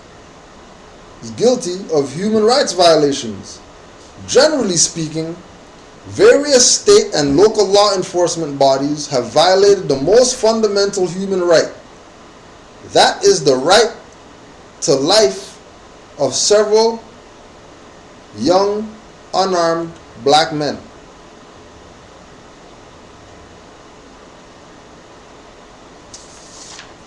So, moral of the story, if you're a Moor, you can't claim to be a world citizen and claim to be a Moor. You can't be a Moor and claim, yeah, I'm Aboriginal, native to the land, we're descendants of the Olmecs, but then use the human rights declarations as your declarations and not use the Declaration of Rights of Indigenous People, which, if you're quote-unquote descendant of the Olmecs, you should be using the indigenous stuff, not the human rights stuff. Because a human is a monster. And if you're not a monster, why are you using the monster document for your rights? But of course, dirty Moors are going to get you to think that everything applies to you. And everything doesn't apply to you. A Moor can't be a world citizen, especially if the world citizen jurisdiction is housed in Washington, D.C., which is a corporate colonial state. And these people are continuing to get played by their own because they want to pose like they honor Noble Juali. And they don't honor him. They just want their little handout crap. They don't honor no prophet. What prophet they honor? People are playing games. Which leads us to, once again, dirty Moors. It doesn't stop But we're not going to stop either. You know, they don't have a chance in hell of getting away with all this dirt that they're doing.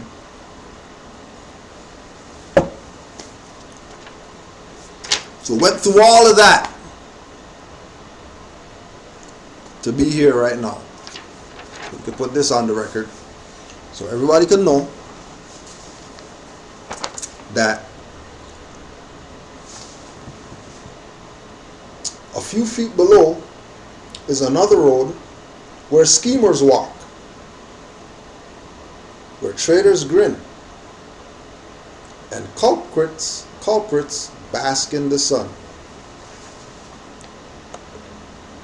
Mujwali laid it all out. If you have any type of intelligence whatsoever, you would make sure that you're adhering to what Mujwali laid down.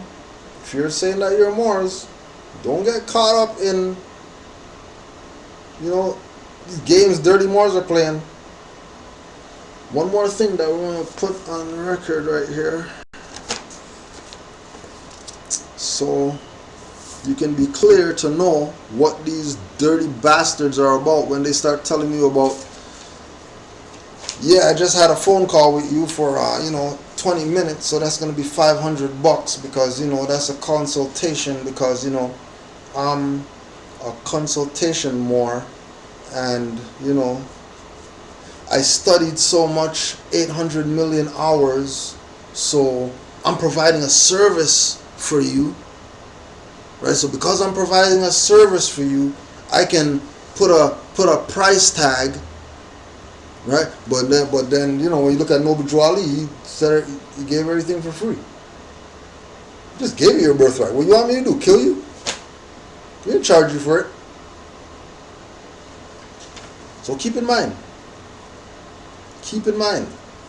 what we're about to lay down for when people start saying 17,000 for some fake deeds and stuff like that, and 5,000 for some papers that make you sovereign, because we got the sovereign papers, you know what I mean, because as sovereigns, we can get you the papers, but then if you want to go further, you can just authenticate the name on the birth certificate, and then they're going to give you a nice little thing. Once you get that little thing with the red seal on, that means that you're about to get in there.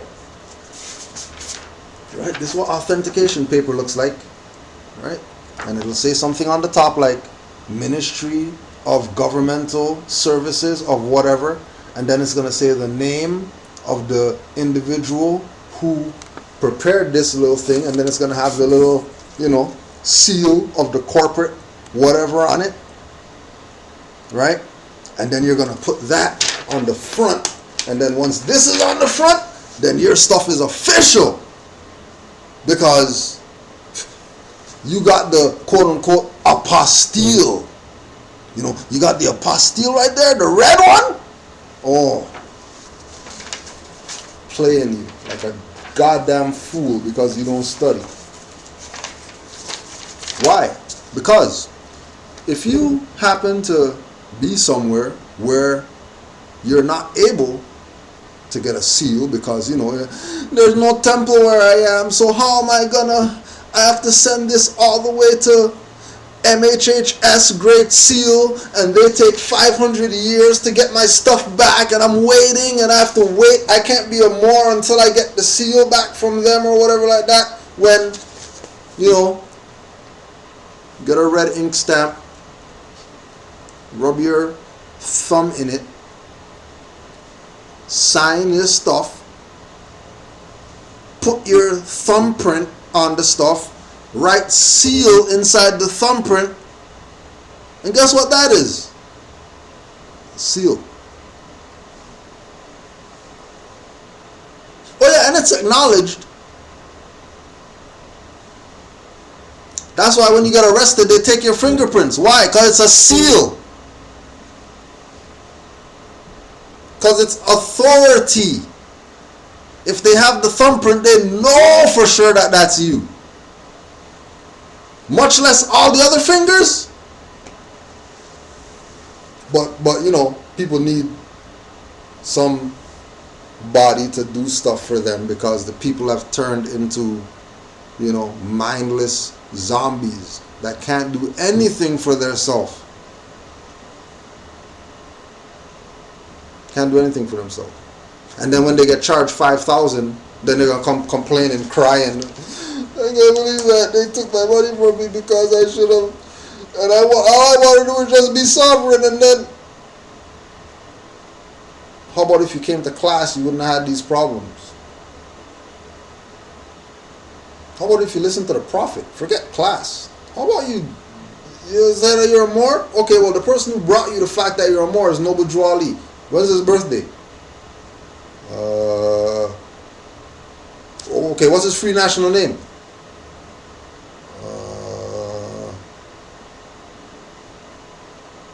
What's the 5 principles? Truth, justice, peace, freedom, love, something. Remember, once you violate the prophet, Allah got something for you. Don't worry about anything other than once you violate what Noble Drew Ali laid down, Allah got something for you. Why? Because Allah sent him. He didn't come on his own. Allah sent him. You're not going to have CD cover with Noble Drew Ali on the back, but you're talking about you're a world citizen. And don't expect Allah to kick your ass and have you go, you can't even go do your goddamn show because you're listening to these jackasses instead of studying. So remember, dirty Moors always, it never fails. Dirty Moors are never going to say, give me silver, give me gold. They're going to say, give me fiat dollars. That's a sign of a dirty Moor. As soon as they say, give me fiat dollars, immediately your mind should be, why is he asking for fiat dollars if he's a Moor? If he's a Moor, then he knows that fiat dollars isn't really money. So why is he asking for that? Why doesn't he ask me for gold and silver? Why doesn't the dirty Moor tell me, take the fiat, go get some silver, and then pay me with that? Because they're stupid too. That's why. And their game is to get fiat dollars. Why? Because they work for the other side. And once you pay with fiat dollars, then you, the individual giving the fiat dollars to this dirty Moor, is adding to the national debt, which is not your debt, that you shouldn't even be. Fiat dollars for nationality is free all across the world. Noble Drew Ali even said it. Let's just put that. Actually, let's go here first to verify that these guys are a fraud. As soon as they ask for fiat dollars, again, March 17th, 1993. So since 93, this has been out. And then 2016, these guys asking for 17,000. Talking about there's some covenant, one new covenant you're talking about. There's only one covenant, and that's the Holy Covenant of the Asiatic nation. But they don't quote that. But you're gonna give them 17 grand for some papers? You wanna know how come Moors go on Facebook and tell people FOH and stuff like that? Because you're stupid. That's why. Because if you studied, you wouldn't be played by these people who, once again, a few feet below is another road where schemers walk. Why are you on the road with schemers? Where traders grin. Ask China what they do to traders. Ask India, Manchuria, Philippines, Japan, whatever. Ask them what they do to traders, see what their answer is. And then ask yourself, how come there's so much traders in the Morish movement? How come they're still around? How come nobody's dealt with these people? Why are they still around still? When clearly they're traitors. Just the fact that they asked you for fiat lets you know that they're traitors. The fact that they asked for fiat lets you know that they are traitors. Why? Okay, we're going to 1993. Remember this, and this is in the House of Representatives, the de facto jurisdiction that the World Service Authority people are registered with, which means that the World Service people are just as dissolved, bankrupt, and insolvent as these so-called people who we know as U.S. and Canada, that are foreign, private, European colonial corporations. Gold and silver were such a powerful money during the founding of the United States of America that the founding fathers declared that only gold and silver coins can be money.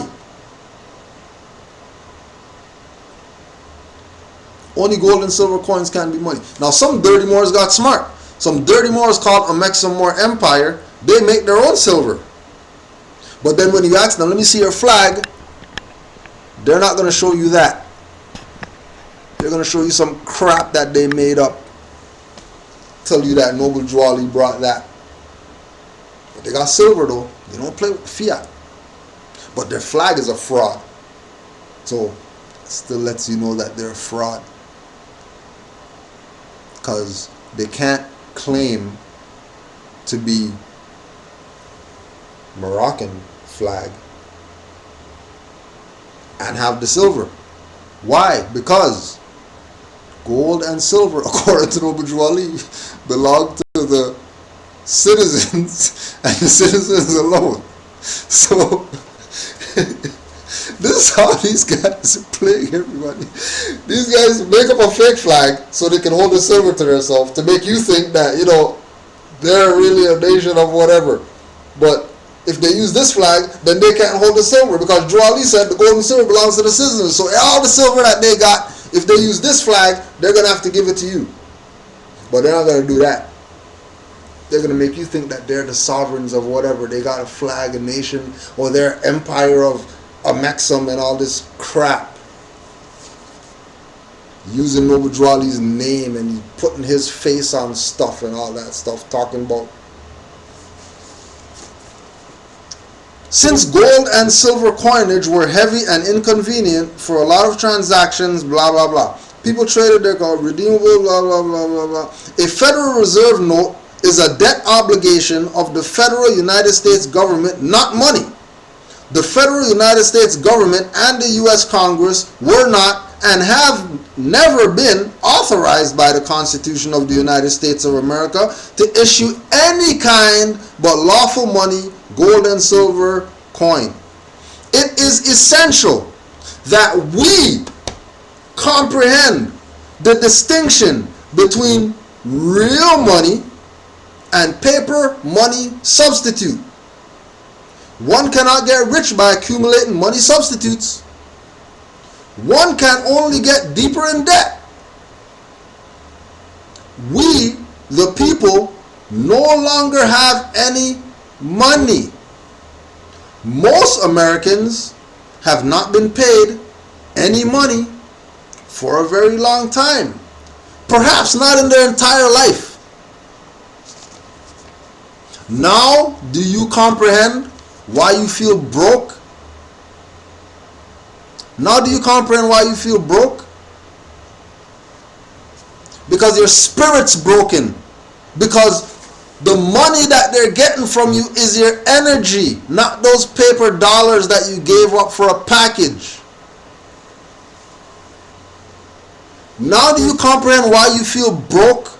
Now do you comprehend why you hear Moors and you just feel discouraged and you feel so down and you want to know how come this is so much confusion? Because these people are vampires, and them getting the money is a ploy. What they really want is your excitement. They really want your heartbeat racing. They really want your butterflies, your anxiety, because you think that if I get 5,000, so I'm going to be free, so now I got to... No, you're not free. You just enslaved yourself. You just enslaved yourself. So, we got the message. We got the message from somebody. Sent the email. Just because we told them send the email. So we can present this so that the people can know what to look for.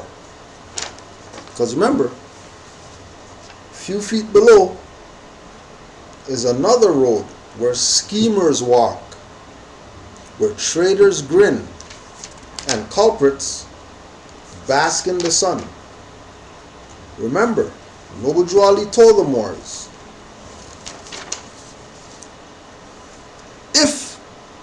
follow this divine principle, for if you don't restrict this divine principle, then you are not a true Moor. So that means that there's fake Moors and there's true Moors. And the heads are not to charge for membership or to overcharge for cards, buttons, or for anything issued by the Prophet. Those who contribute to either of the preceding are not Moors, but robbers. Membership, sisters and brothers, membership of the nation, not membership to some goddamn Moorish Science Temple of America organization. Nationality membership. Because remember, member is synonymous with citizen. Membership, sisters and brothers, is free, not only here, but all over the world. When he said membership, he's talking about Moorish Science Temple. What Moorish Science Temple all over the world membership he talking about? Don't listen to these quacks talking foolishness. You're not a Moor unless you're in the Moorish Science Temple. Membership is free. Membership to the Moorish Science Temple all over the world is free. Please stop. We're not the dummy Moors that just came here yesterday. We're the Moors that's been with the Prophet when the Prophet was around. We just came back to make sure that, because people obviously dropped the ball. That's why certain Moors are back here. To make sure that the people who are coming up behind, they get what they're supposed to get so they can be free. But no, you have Moors telling people, oh, yeah, I'm the Grand Sheikh of Canaanland. I'm the Grand Sheikh of Canaanland. Oh yeah, you're the Grand Sheikh. All right, when do you guys got classes? Yeah, we got classes on Sundays. All right, I'm gonna go this Sunday. Oh no, you can't go this Sunday because we're gonna be closed on Sunday because we have to go to court or something. And then, people fall for that, get played, lose thousands, and then complain that they lost thousands, but not go kick these guys' ass that robbed them of 17,000, 5,000, 6,000. They're playing this game.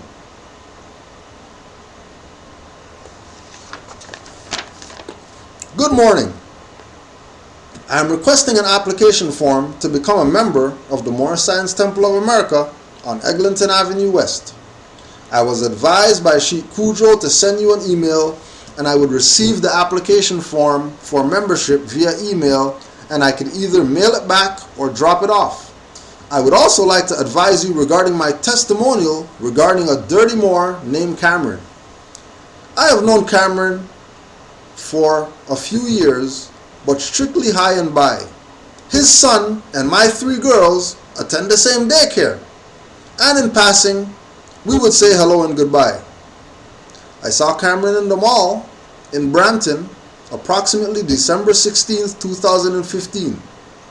He then handed me a paper with information regarding live birth certificate and a birth certificate.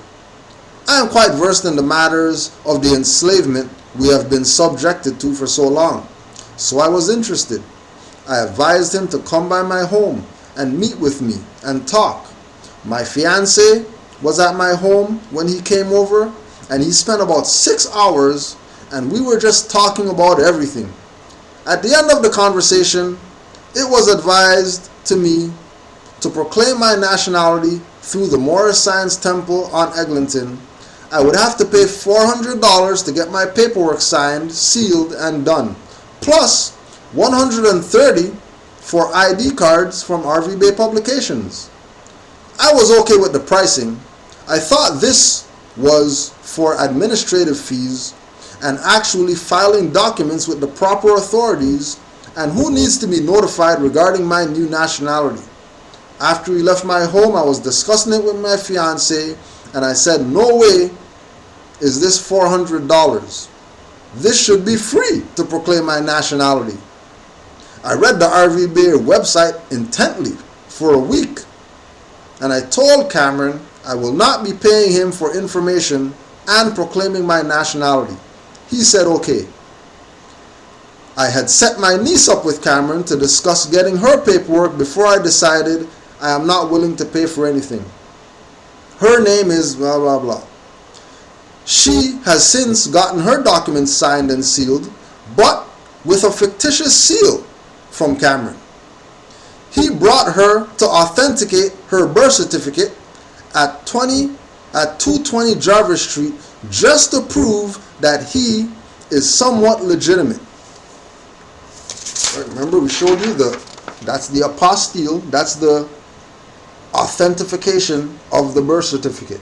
You're going to get something from the Ministry of Governmental whatever, private foreign European corporation with their foreign private European lawyer on there, and then they're going to have their little red seal BS with their black stamp signature, which is not really a signature, which lets you know that it's a fraud. Right? And once you get that, then you're official.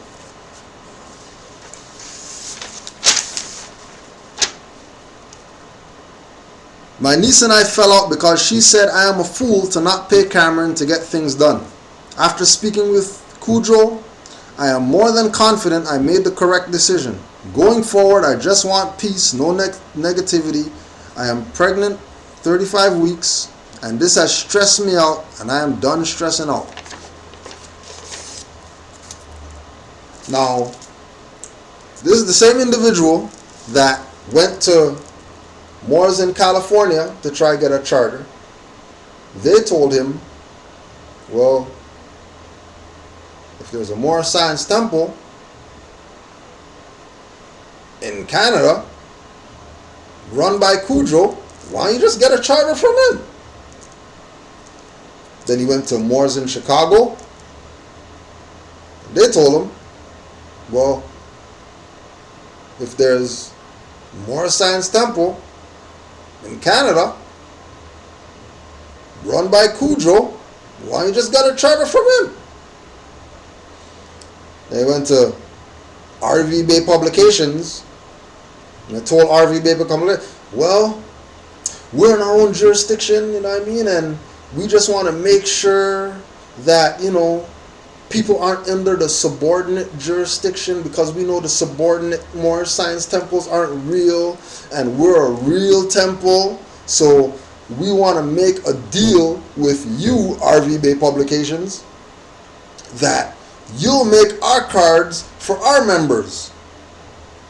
Then RV Bay Publications like, well, if we already do cards for the Moorish Science Temple of America in Canada, run by Cujo, why don't you just go get your cards from them? But no, that didn't happen. They play this game. they're the authority of something. You know, brother in the madhouse, not the one that got, you know. This is the difference of how it goes.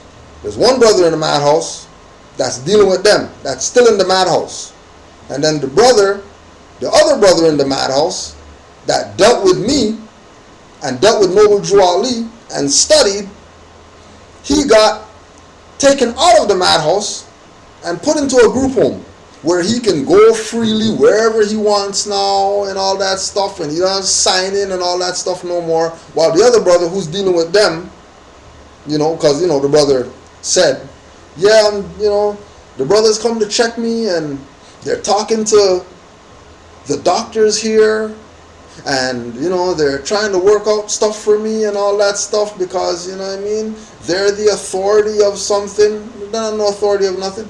What authority are you talking about? Yeah, well, you know what I mean, because, you know, they came to check me, and, you know, because they came to see me, and, you know, they have the authority. No, why you keep talking about they have authority? What do you mean they got authority? Authority from where? Well, you know, because they have their own stuff in another area. You know, it's tied to you guys, but it's not really tied to you guys because they have their own stuff. And here we are. Keep in mind, the niece, spoke with her. And the niece got hit up for a few thousand because, you know, she had a crew of people that were really interested in their nationality and birthrights. They were really interested in their nationality and birthrights. We can discharge debts. We can authenticate the birth certificate, and then we're going to get the account with the few thousand.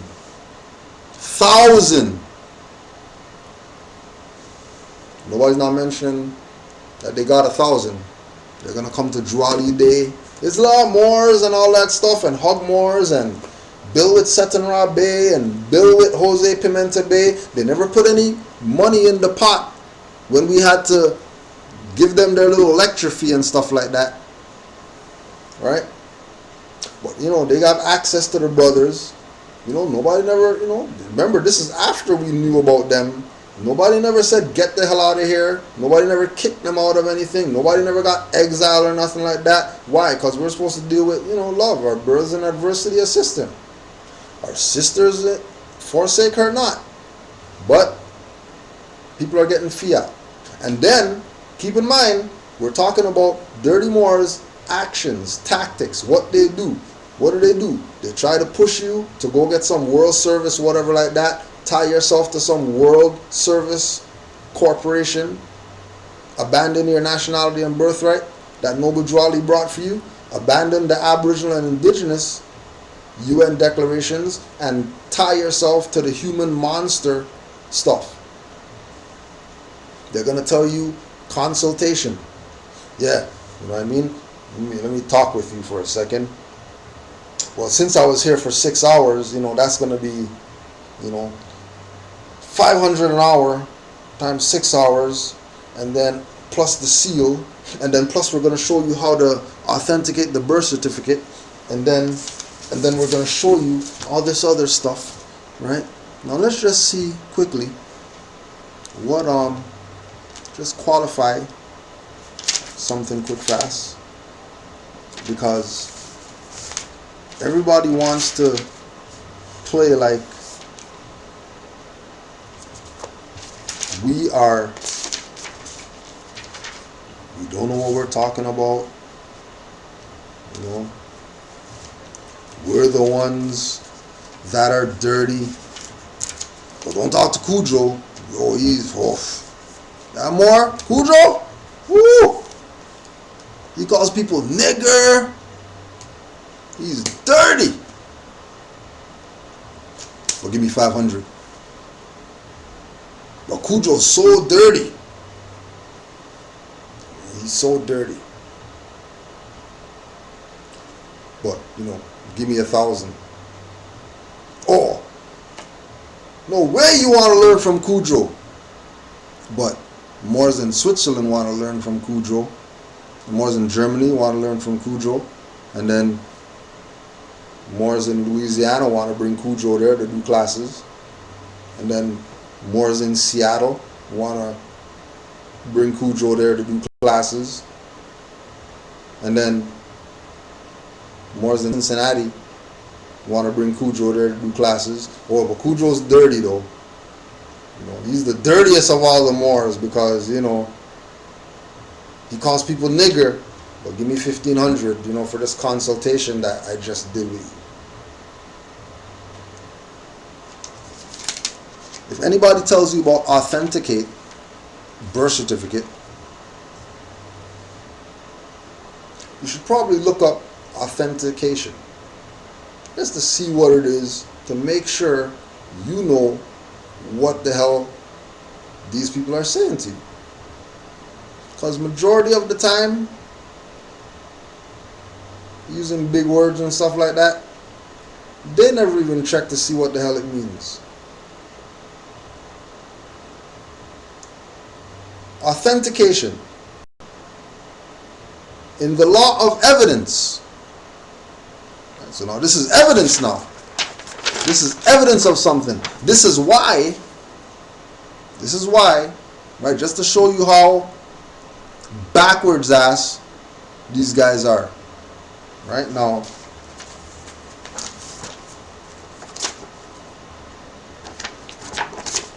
we showed y'all this already. Affidavit, right to travel. When we first came into this information, you know, listening to dirty Moors, we went go get stuff authenticated. So this goes in front of your stuff, right? This goes in front of your stuff to make it authentic, because without it, it's not really authentic. Even though, right, we have our own seal on it, you know what I mean? But we're stupid. So we have our own seal on it, but we still went to get stuff notarized, right? Like executed and signed by me, the so-called notary public. There's the notary's signature right there. But notice that the notary didn't put their seal on this. They just let our seal stand on this. How come the notary didn't put his seal on this too? How come? Because why would he have to put his seal on it if there's already a seal on it? But he's not going to tell us that because we're stupid going to him to get some stuff authenticated. So after you authenticate, and then, you know, this is why you're supposed to have your tools first. You have your tools first, and then you go do processes. So you can check everything that somebody says to you to know whether it's legit or maybe somebody's trying to play you. Authentication. In the law of evidence, the act or mode of giving authority or legal authority, the act or mode of giving authority or legal authenticity to a statute, record, or other written instrument or certified copy thereof, so as to render it legally admissible as evidence.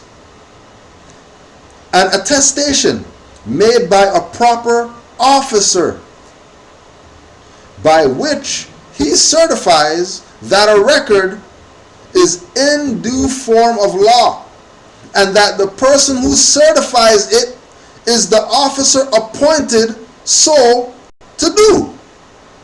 Acts done with a view of causing an instrument to be known and identified.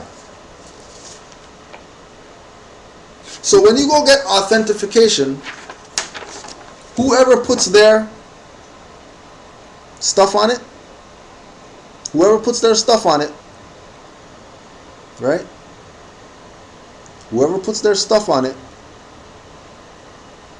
knows. Whoever puts their stuff on it knows that you're making them a quote-unquote appointed officer. But Ontario The moose right there, and the deer, and the beaver on the stuff. Ontario's a private corporation. Where they get authority from to be authenticating anything? But see, because we were students and we studied, what we did was we postmastered the authentication. And then we got our red fox stamp, put the stamp on the document, signed through the stamp to become the postmaster of this, which takes away their authority. I bet you all these authenticating birth certificate people who paid for that didn't study to know that in order to cancel their crap authentication, you have to be the postmaster. And not only that, but because this is evidence, you also postmaster the blank back. So that way, nobody can have a claim over you. Because the last thing, nobody could put something after the stamp. In the law of postmasters, once the stamp's on the document, at the bottom right hand corner, that means that this is sealed and nothing could be done after this red fox stamp. And you put it on the back because when you send these documentation into the court, the judge is going to have it on his desk this way, not this way. So if he has it on his desk this way, that means he's seeing that it's not a blank page, that he can pretend that he doesn't know what you're talking about. I don't know what you're talking about, a jurisdiction or whatever like that, because you have your free national name on the back through the stamp, which becomes a seal, which is why it's signed through in blue ink to show that you are the authorized representative of this document. But they won't go there with you. They'll take your 400 though, but they won't give you the fullness. Because if they give you the fullness, then you realize that chapter 8 of Mysteries of the Silent Brotherhood, which the dirty Moors are not going to give you. They're going to tell, oh no, that's Adab Chamber book. How do you get that book? You're not supposed to have that. You in the Adab Chamber? How you get the Silent Mysteries of the Brotherhood if you're not in the Adab Chamber? Oh, because, you know, anybody with common sense knows that these two books are one book, because all of it is the lessons of Jesus in his travels and everything that he went through in order to be Allah and man. And if anybody's saying, oh yeah, More Science Temple of America, here's your holy book and whatever, and then they're not showing you this, know that they're running a fraud. Know that they're running a fraud. If they're telling you that this you can have, but this you can't have because this belongs to the Adab Chamber, because only Adabs are supposed to have the mysteries of silent brotherhoods of the East. But anyways, chapter 8, just to show you what these so-called people who claim that they're Adab Chamber or whatever, high people, because if they had this, they would realize that they're being played.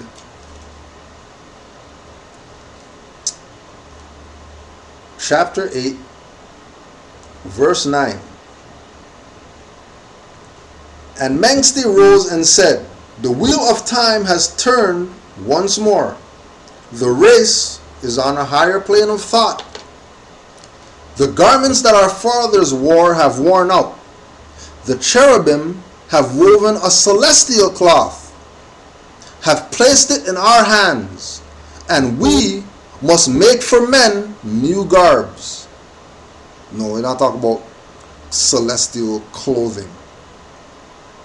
Because remember, this is Adat chamber. So this is a higher degree than this is. That's why they keep this away from you, because this is a divine and national movement. One side is divine, and one side is national. But if you put these two together, now you have divine and national times 2. Because Juali told Moors, I brought you everything it takes to save a nation. Now take it and save yourself. Because really, I brought you everything it takes to save a nation. Now take it and save yourself.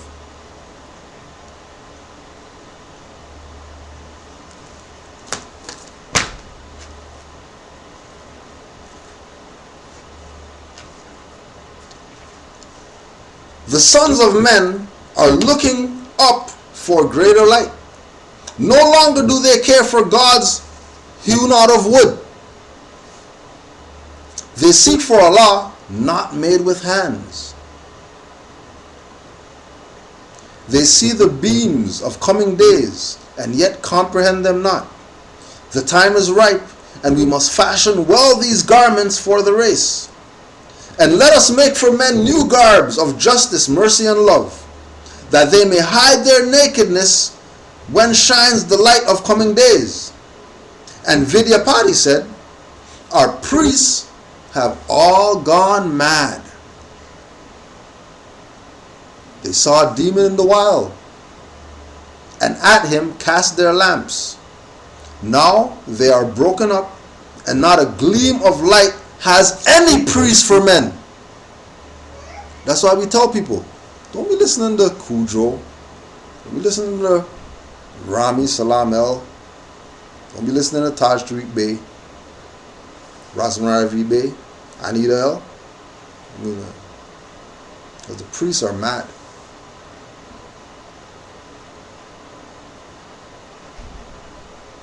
The priests have all gone mad.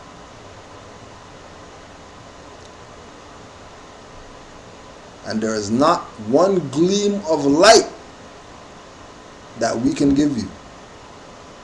Why? Because the light is within yourself.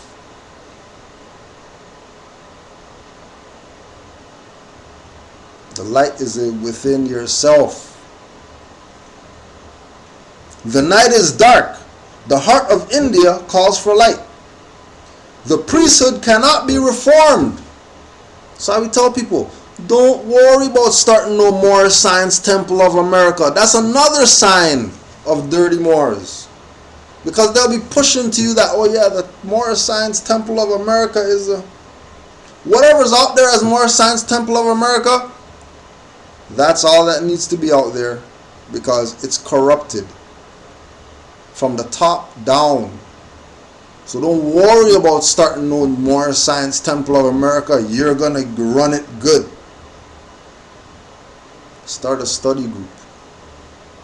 Because Noble Juali said study, study, study. So you should have a group to do your studying.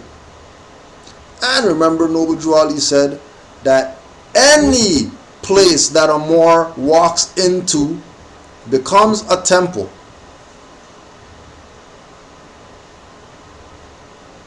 Any place that a Moor walks into becomes a temple when a Moor goes in there. So you don't need Moor Science Temple. You need study groups.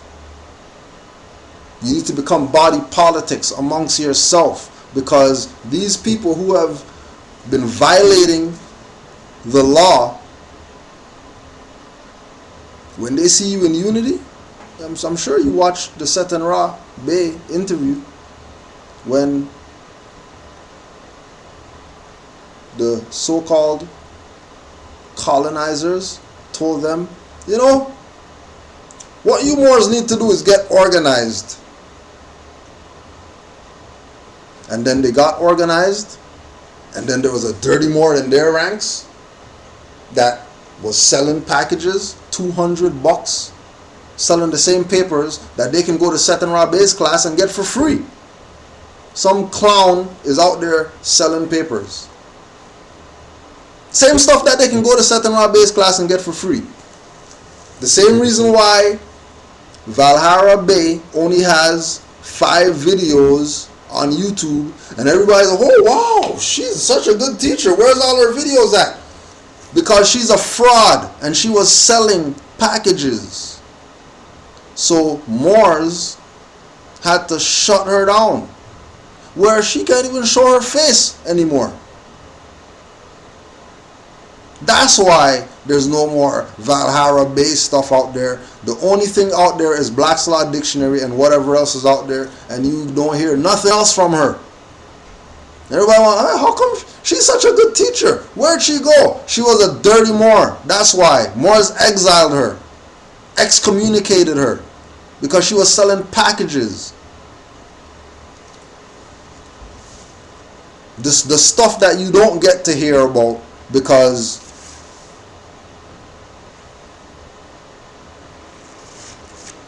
exile. Ain't nothing for you to hear about. We're letting you know because we're talking about dirty Moors today. Talking about culprits that bask in the sun, traders that grin, schemers that walk. The only reason we're bringing up them people, so you know that active Moors exile dirty Moors, and they don't come around anymore. If they do come around, we've got something for them if they come around. And it's not no threat, it's reality. Because there's no way that somebody's going to talk about $17,000 for some papers, people not get the papers, and then those people still going on camera talking about, yeah, you know what I mean, come join the stuff because, you know, we're the ones of the whatever.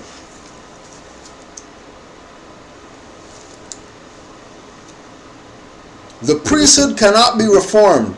It is already dead. So all these people, since Noble Ali passed, that came out saying that they're the whatever, all of them are dead. All of them. All of them are dead. They cannot be reformed. Its greatest needs are graves and funeral chants. And that's all they're good for. They're so dead that they've become grave diggers. These are people who had knowledge of self, but they become grave diggers. So go get the red book. Go get your stuff. Go get your Noble Jwali literature. Everything's on rvbaypublications.com. Keep in mind that the time right now is for every individual to be their own priest. And not be your own priest so you can go charge people $500 for consultations or whatever. Because, you know, you studied 8 hours, so, you know, the 8 hours that you studied, you should be, you know, selling that. It's information. Can't sell information. Can't sell mind. You can't sell mind. You can't sell words. You can't sell those. You just can't. You can't sell air. Even though, you know, you clean the keyboard, you know, you got air in the can, you know, you bought that, but you can't sell air to people. Right? There's a few questions. I just want to get those and then we close out. I am a Moorish American who is working on becoming a notary public for mainly a private reason, I would like to ask for your advice. Would you suggest doing notary work under my United States Corp government name? And if not, how would I go about it with my Moorish American title? If you are not, let's do it this way. Let's go look up notary. Since people don't have law dictionaries, I don't know why people choose to not have law dictionaries, but they want to use law terms. And then want to know how come they get themselves in stuff that they shouldn't get themselves into. Playing around like their so-called bar associates. Notary public, a public officer. So right there you already violate, because you're talking about you're becoming a notary public for mainly private reasons, but the term notary public means public, not private. A public officer whose function is to administer oaths, to attest and certify by his hand an official seal. We already told people. To attest and certify by his hand an official seal.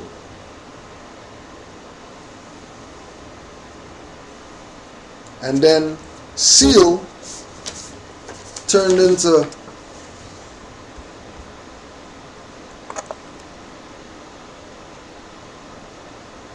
but the original seal was put your thumbprint on the goddamn stuff.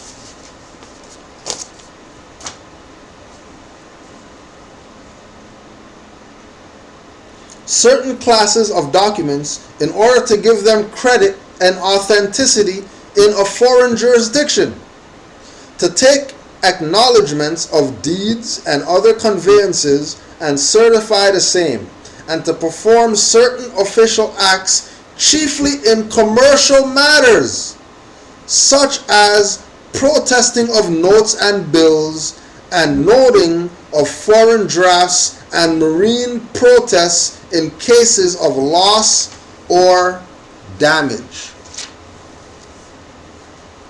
So a Moor can't be a notary public. Why? Let's go see what Moor is in the law dictionary.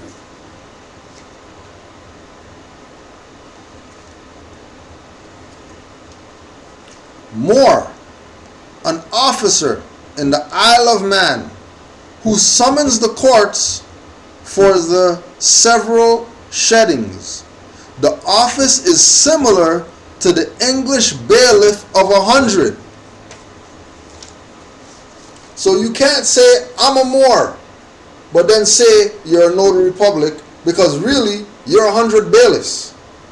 And if you're 100 bailiffs, I think that's enough proof that you are who you say you are. You don't need to be a signatory of people's documents. You don't need no title to do that. That's why you have a title. So as soon as you say I'm notary public for private stuff, they already know that you don't know what you're talking about, because you can't be a notary public for private. That's clearly contradiction in your own demonstration, which disqualifies your position to seal the document, and then you end up messing that person up, because they're going to go around saying that I got this notarized, when a notary in today's society could be anybody. Out here they have it called commissioner for taking oaths. that anybody, Joe Blow, could go be a notary public. But it's not going to be called notary public. It's going to be called commissioner for taking oaths. So don't let these Moors fool you.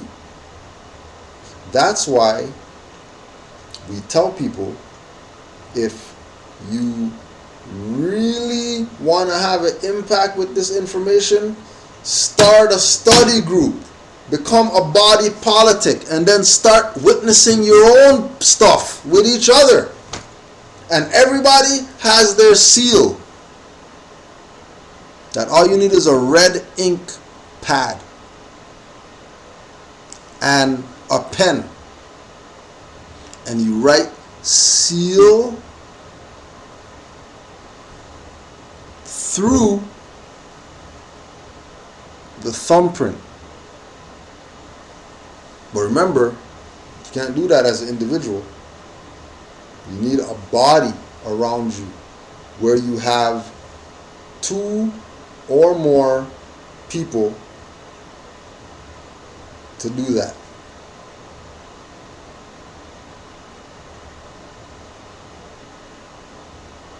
Now, if you really want to be notary public, do it the real way.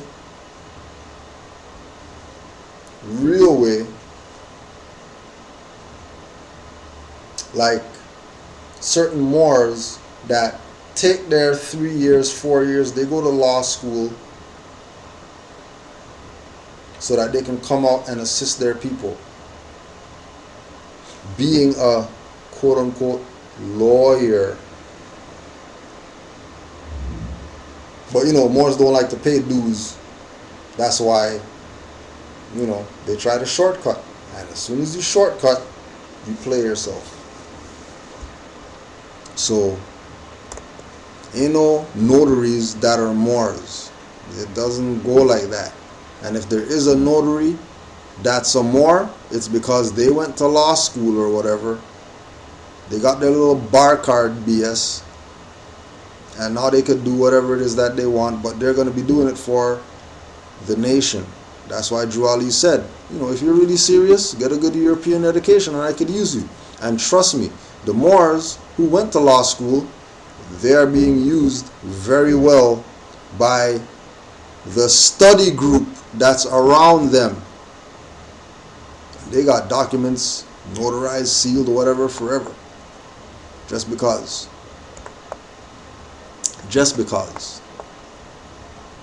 They're doing it for the nation. Right. Islam and honors the Prophet Noble Drew Ali and everything that involves uplifting fallen humanity. Is there a class on discharging debt? You can't discharge a debt. It's not your debt. The person whose debt it is has to discharge it. You're an heir to the vast estate. You tell them to discharge it. You don't discharge it. If you discharge it, then you're admitting that you're in debt. Moors can't be in debt. It's impossible for Moors to be in debt. Corporate people could be in debt. Slaves can be in debt. Businesses could be in debt. But Moors can't be in debt. So as soon as Moors say discharge debt, it's a contradiction again. Because the individual whose debt it is has to discharge it. And the problem that we have as Moors is that we haven't been talking this way for 102 years. So now we found out something, we studied a little bit of stuff, we watched a little video or whatever, and now we're talking about, yeah, let's just go and do this thing, get this thing done. That's like these people talking about, well, if the Moors will send the European back to the cave. Ain't no European going back to no goddamn cave in 2016. Get real. Who's going back to a cave in 2016 to go eat each other and stuff like that when they got McDonald's and stuff out here? Even though that's still people you know. Even though that's still cannibalism, because, you know, 100% beef on the box doesn't mean that it's beef. 100% beef is the name of the company that put whatever that is in that box. But what's in that box is not 100% beef. Trust me, I used to work at McDonald's. That's not beef. Truck guy told us that's not beef. Don't eat any burgers from McDonald's. The guy driving the truck. So take it how you want to take it. But if we're saying discharge debt, the best thing you can do, right? The best thing you can do is go to Nun Nagiel, NUNNAGIL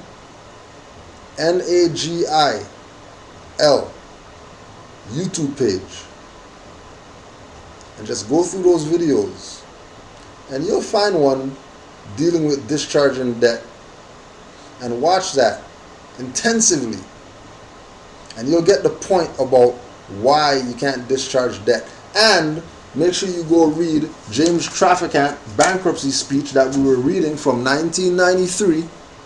James Traficant Jr. Traficant. James Traficant Jr. And then also go check the obituary and find out how he got killed. And ask yourself, how is somebody who grew up on a farm getting run over by a tractor on their farm? That they grew up in the farm. We're not talking about somebody getting struck by lightning. We're talking about somebody who grew up on a farm. When they don't know how to drive a tractor, they're going to let a tractor roll over on them.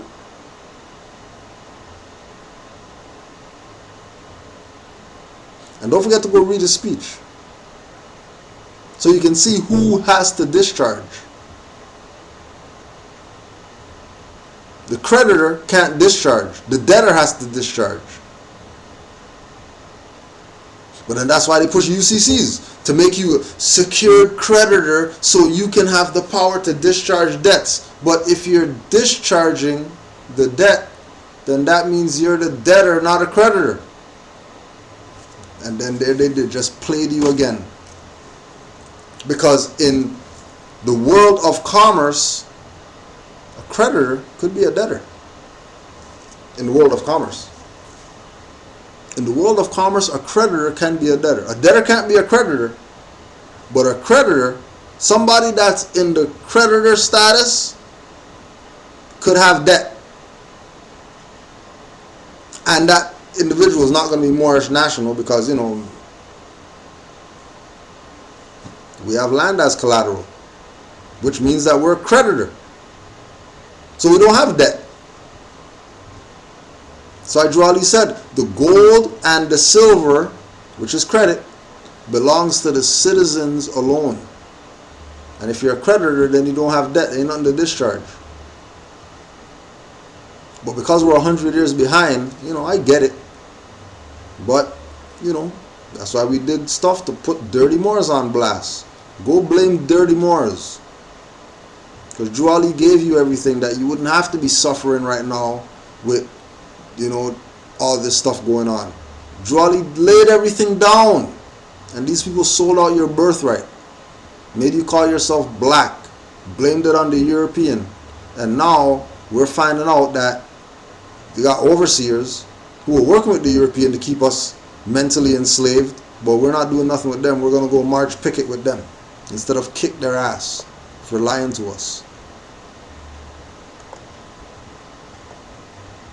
It's a messed up situation that we're in. But, you know, man is spirit, not the flesh. So don't worry about debt and all those stuff like that. Because man is spirit, not the flesh. Alright.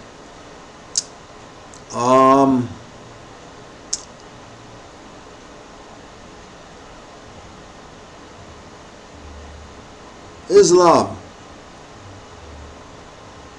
I'm looking for a temple near Chicago that is in order with the Prophet Noble Juali and the Moorish Divine and National Movement. You know, I mean, I've been conversing with Moors I met on the street. They tell me that what I have learned from you via RVB publications and MHHS is not being taught at the temples they attend. Most of them go to temples that are not on the MSTA website, new unincorporated temples. I'm not saying anything is wrong with that, especially because I don't trust most of the Moors in those temples either. What I am saying, is there a lot of Moors near Chicago that are waking up? What I am saying is there are a lot of Moors near Chicago that are waking up. And the ones I've encountered with fezzes on did not have this information before I shared it with them. I do want to build with my people, but I don't want to be fooled by Moors and turbans and fezzes. Can you please tell me where there is a temple I can go to near Chicago? Thank you. Remember, do not get caught up in blaming the temple. Noble told the Moors, the temple is perfect. Allah guides the Morish movement. The issue that we have is the people who's been in the seats of power. It's not the temple. Nothing's wrong with the temple. I don't care if dirty Moors are in there. That institution is your institution. Noble Juali told you that's your temple. That doesn't belong to those cutthroat, backstabbing bastards that are sitting in the seat of power. Matter of fact, those backstabbing bastards in the seat of power that aren't doing stuff right, they should be listening to the people. They're not supposed to be giving no orders. They're not supposed to give orders. They can't give orders. It's out of their jurisdiction to give orders because they are really your employees. Because the temple belongs to the people. And it's guided by Allah. Who runs the Morish movement? You do. But you can only run the Morish movement if you study what Noble Juali laid down and all these individuals. Imagine if everybody in the NOI, instead of doing the clapping crap when this guy comes on stage, how about everybody asks him, hey, how come you're not telling us that you're naturalized and you know about Moors and you have a nationality card? Before you talk about anything else, Grand Sheik, whatever your name is, how come you're acting like you're got some authority up there? How come you're not doing what the people say, demand of you? Well, they can't say that because, you know, they're violating. Oh yeah, we're violating. Let's see how much we're violating. Let's just check something out right here, quick, fast, just to see how much, you know, studious Moors are violating. Since, you know, we're the dirty Moors, because we're giving people their stuff that these guys been holding back from them. Don't forget your Holy Quran, the Moor Science Temple, which they have at the temple, so they can't deny that you're really the authority, because it's in here who the authority is. O thou, magistrate and subject chapter, O thou, the favorite of heaven, whom the Son of Men, thy equals, have agreed to raise to sovereign power and set as a ruler over themselves. O thou, the favorite of heaven, whom the Son of Men, thy equals, have agreed to raise to sovereign power and set as a ruler over themselves. O thou, the favorite of heaven, whom the Son of Men, thy equals, have agreed to raise to sovereign power and set as a rule over themselves. Consider the ends and importance of their trust, far more than the dignity and height of thy station.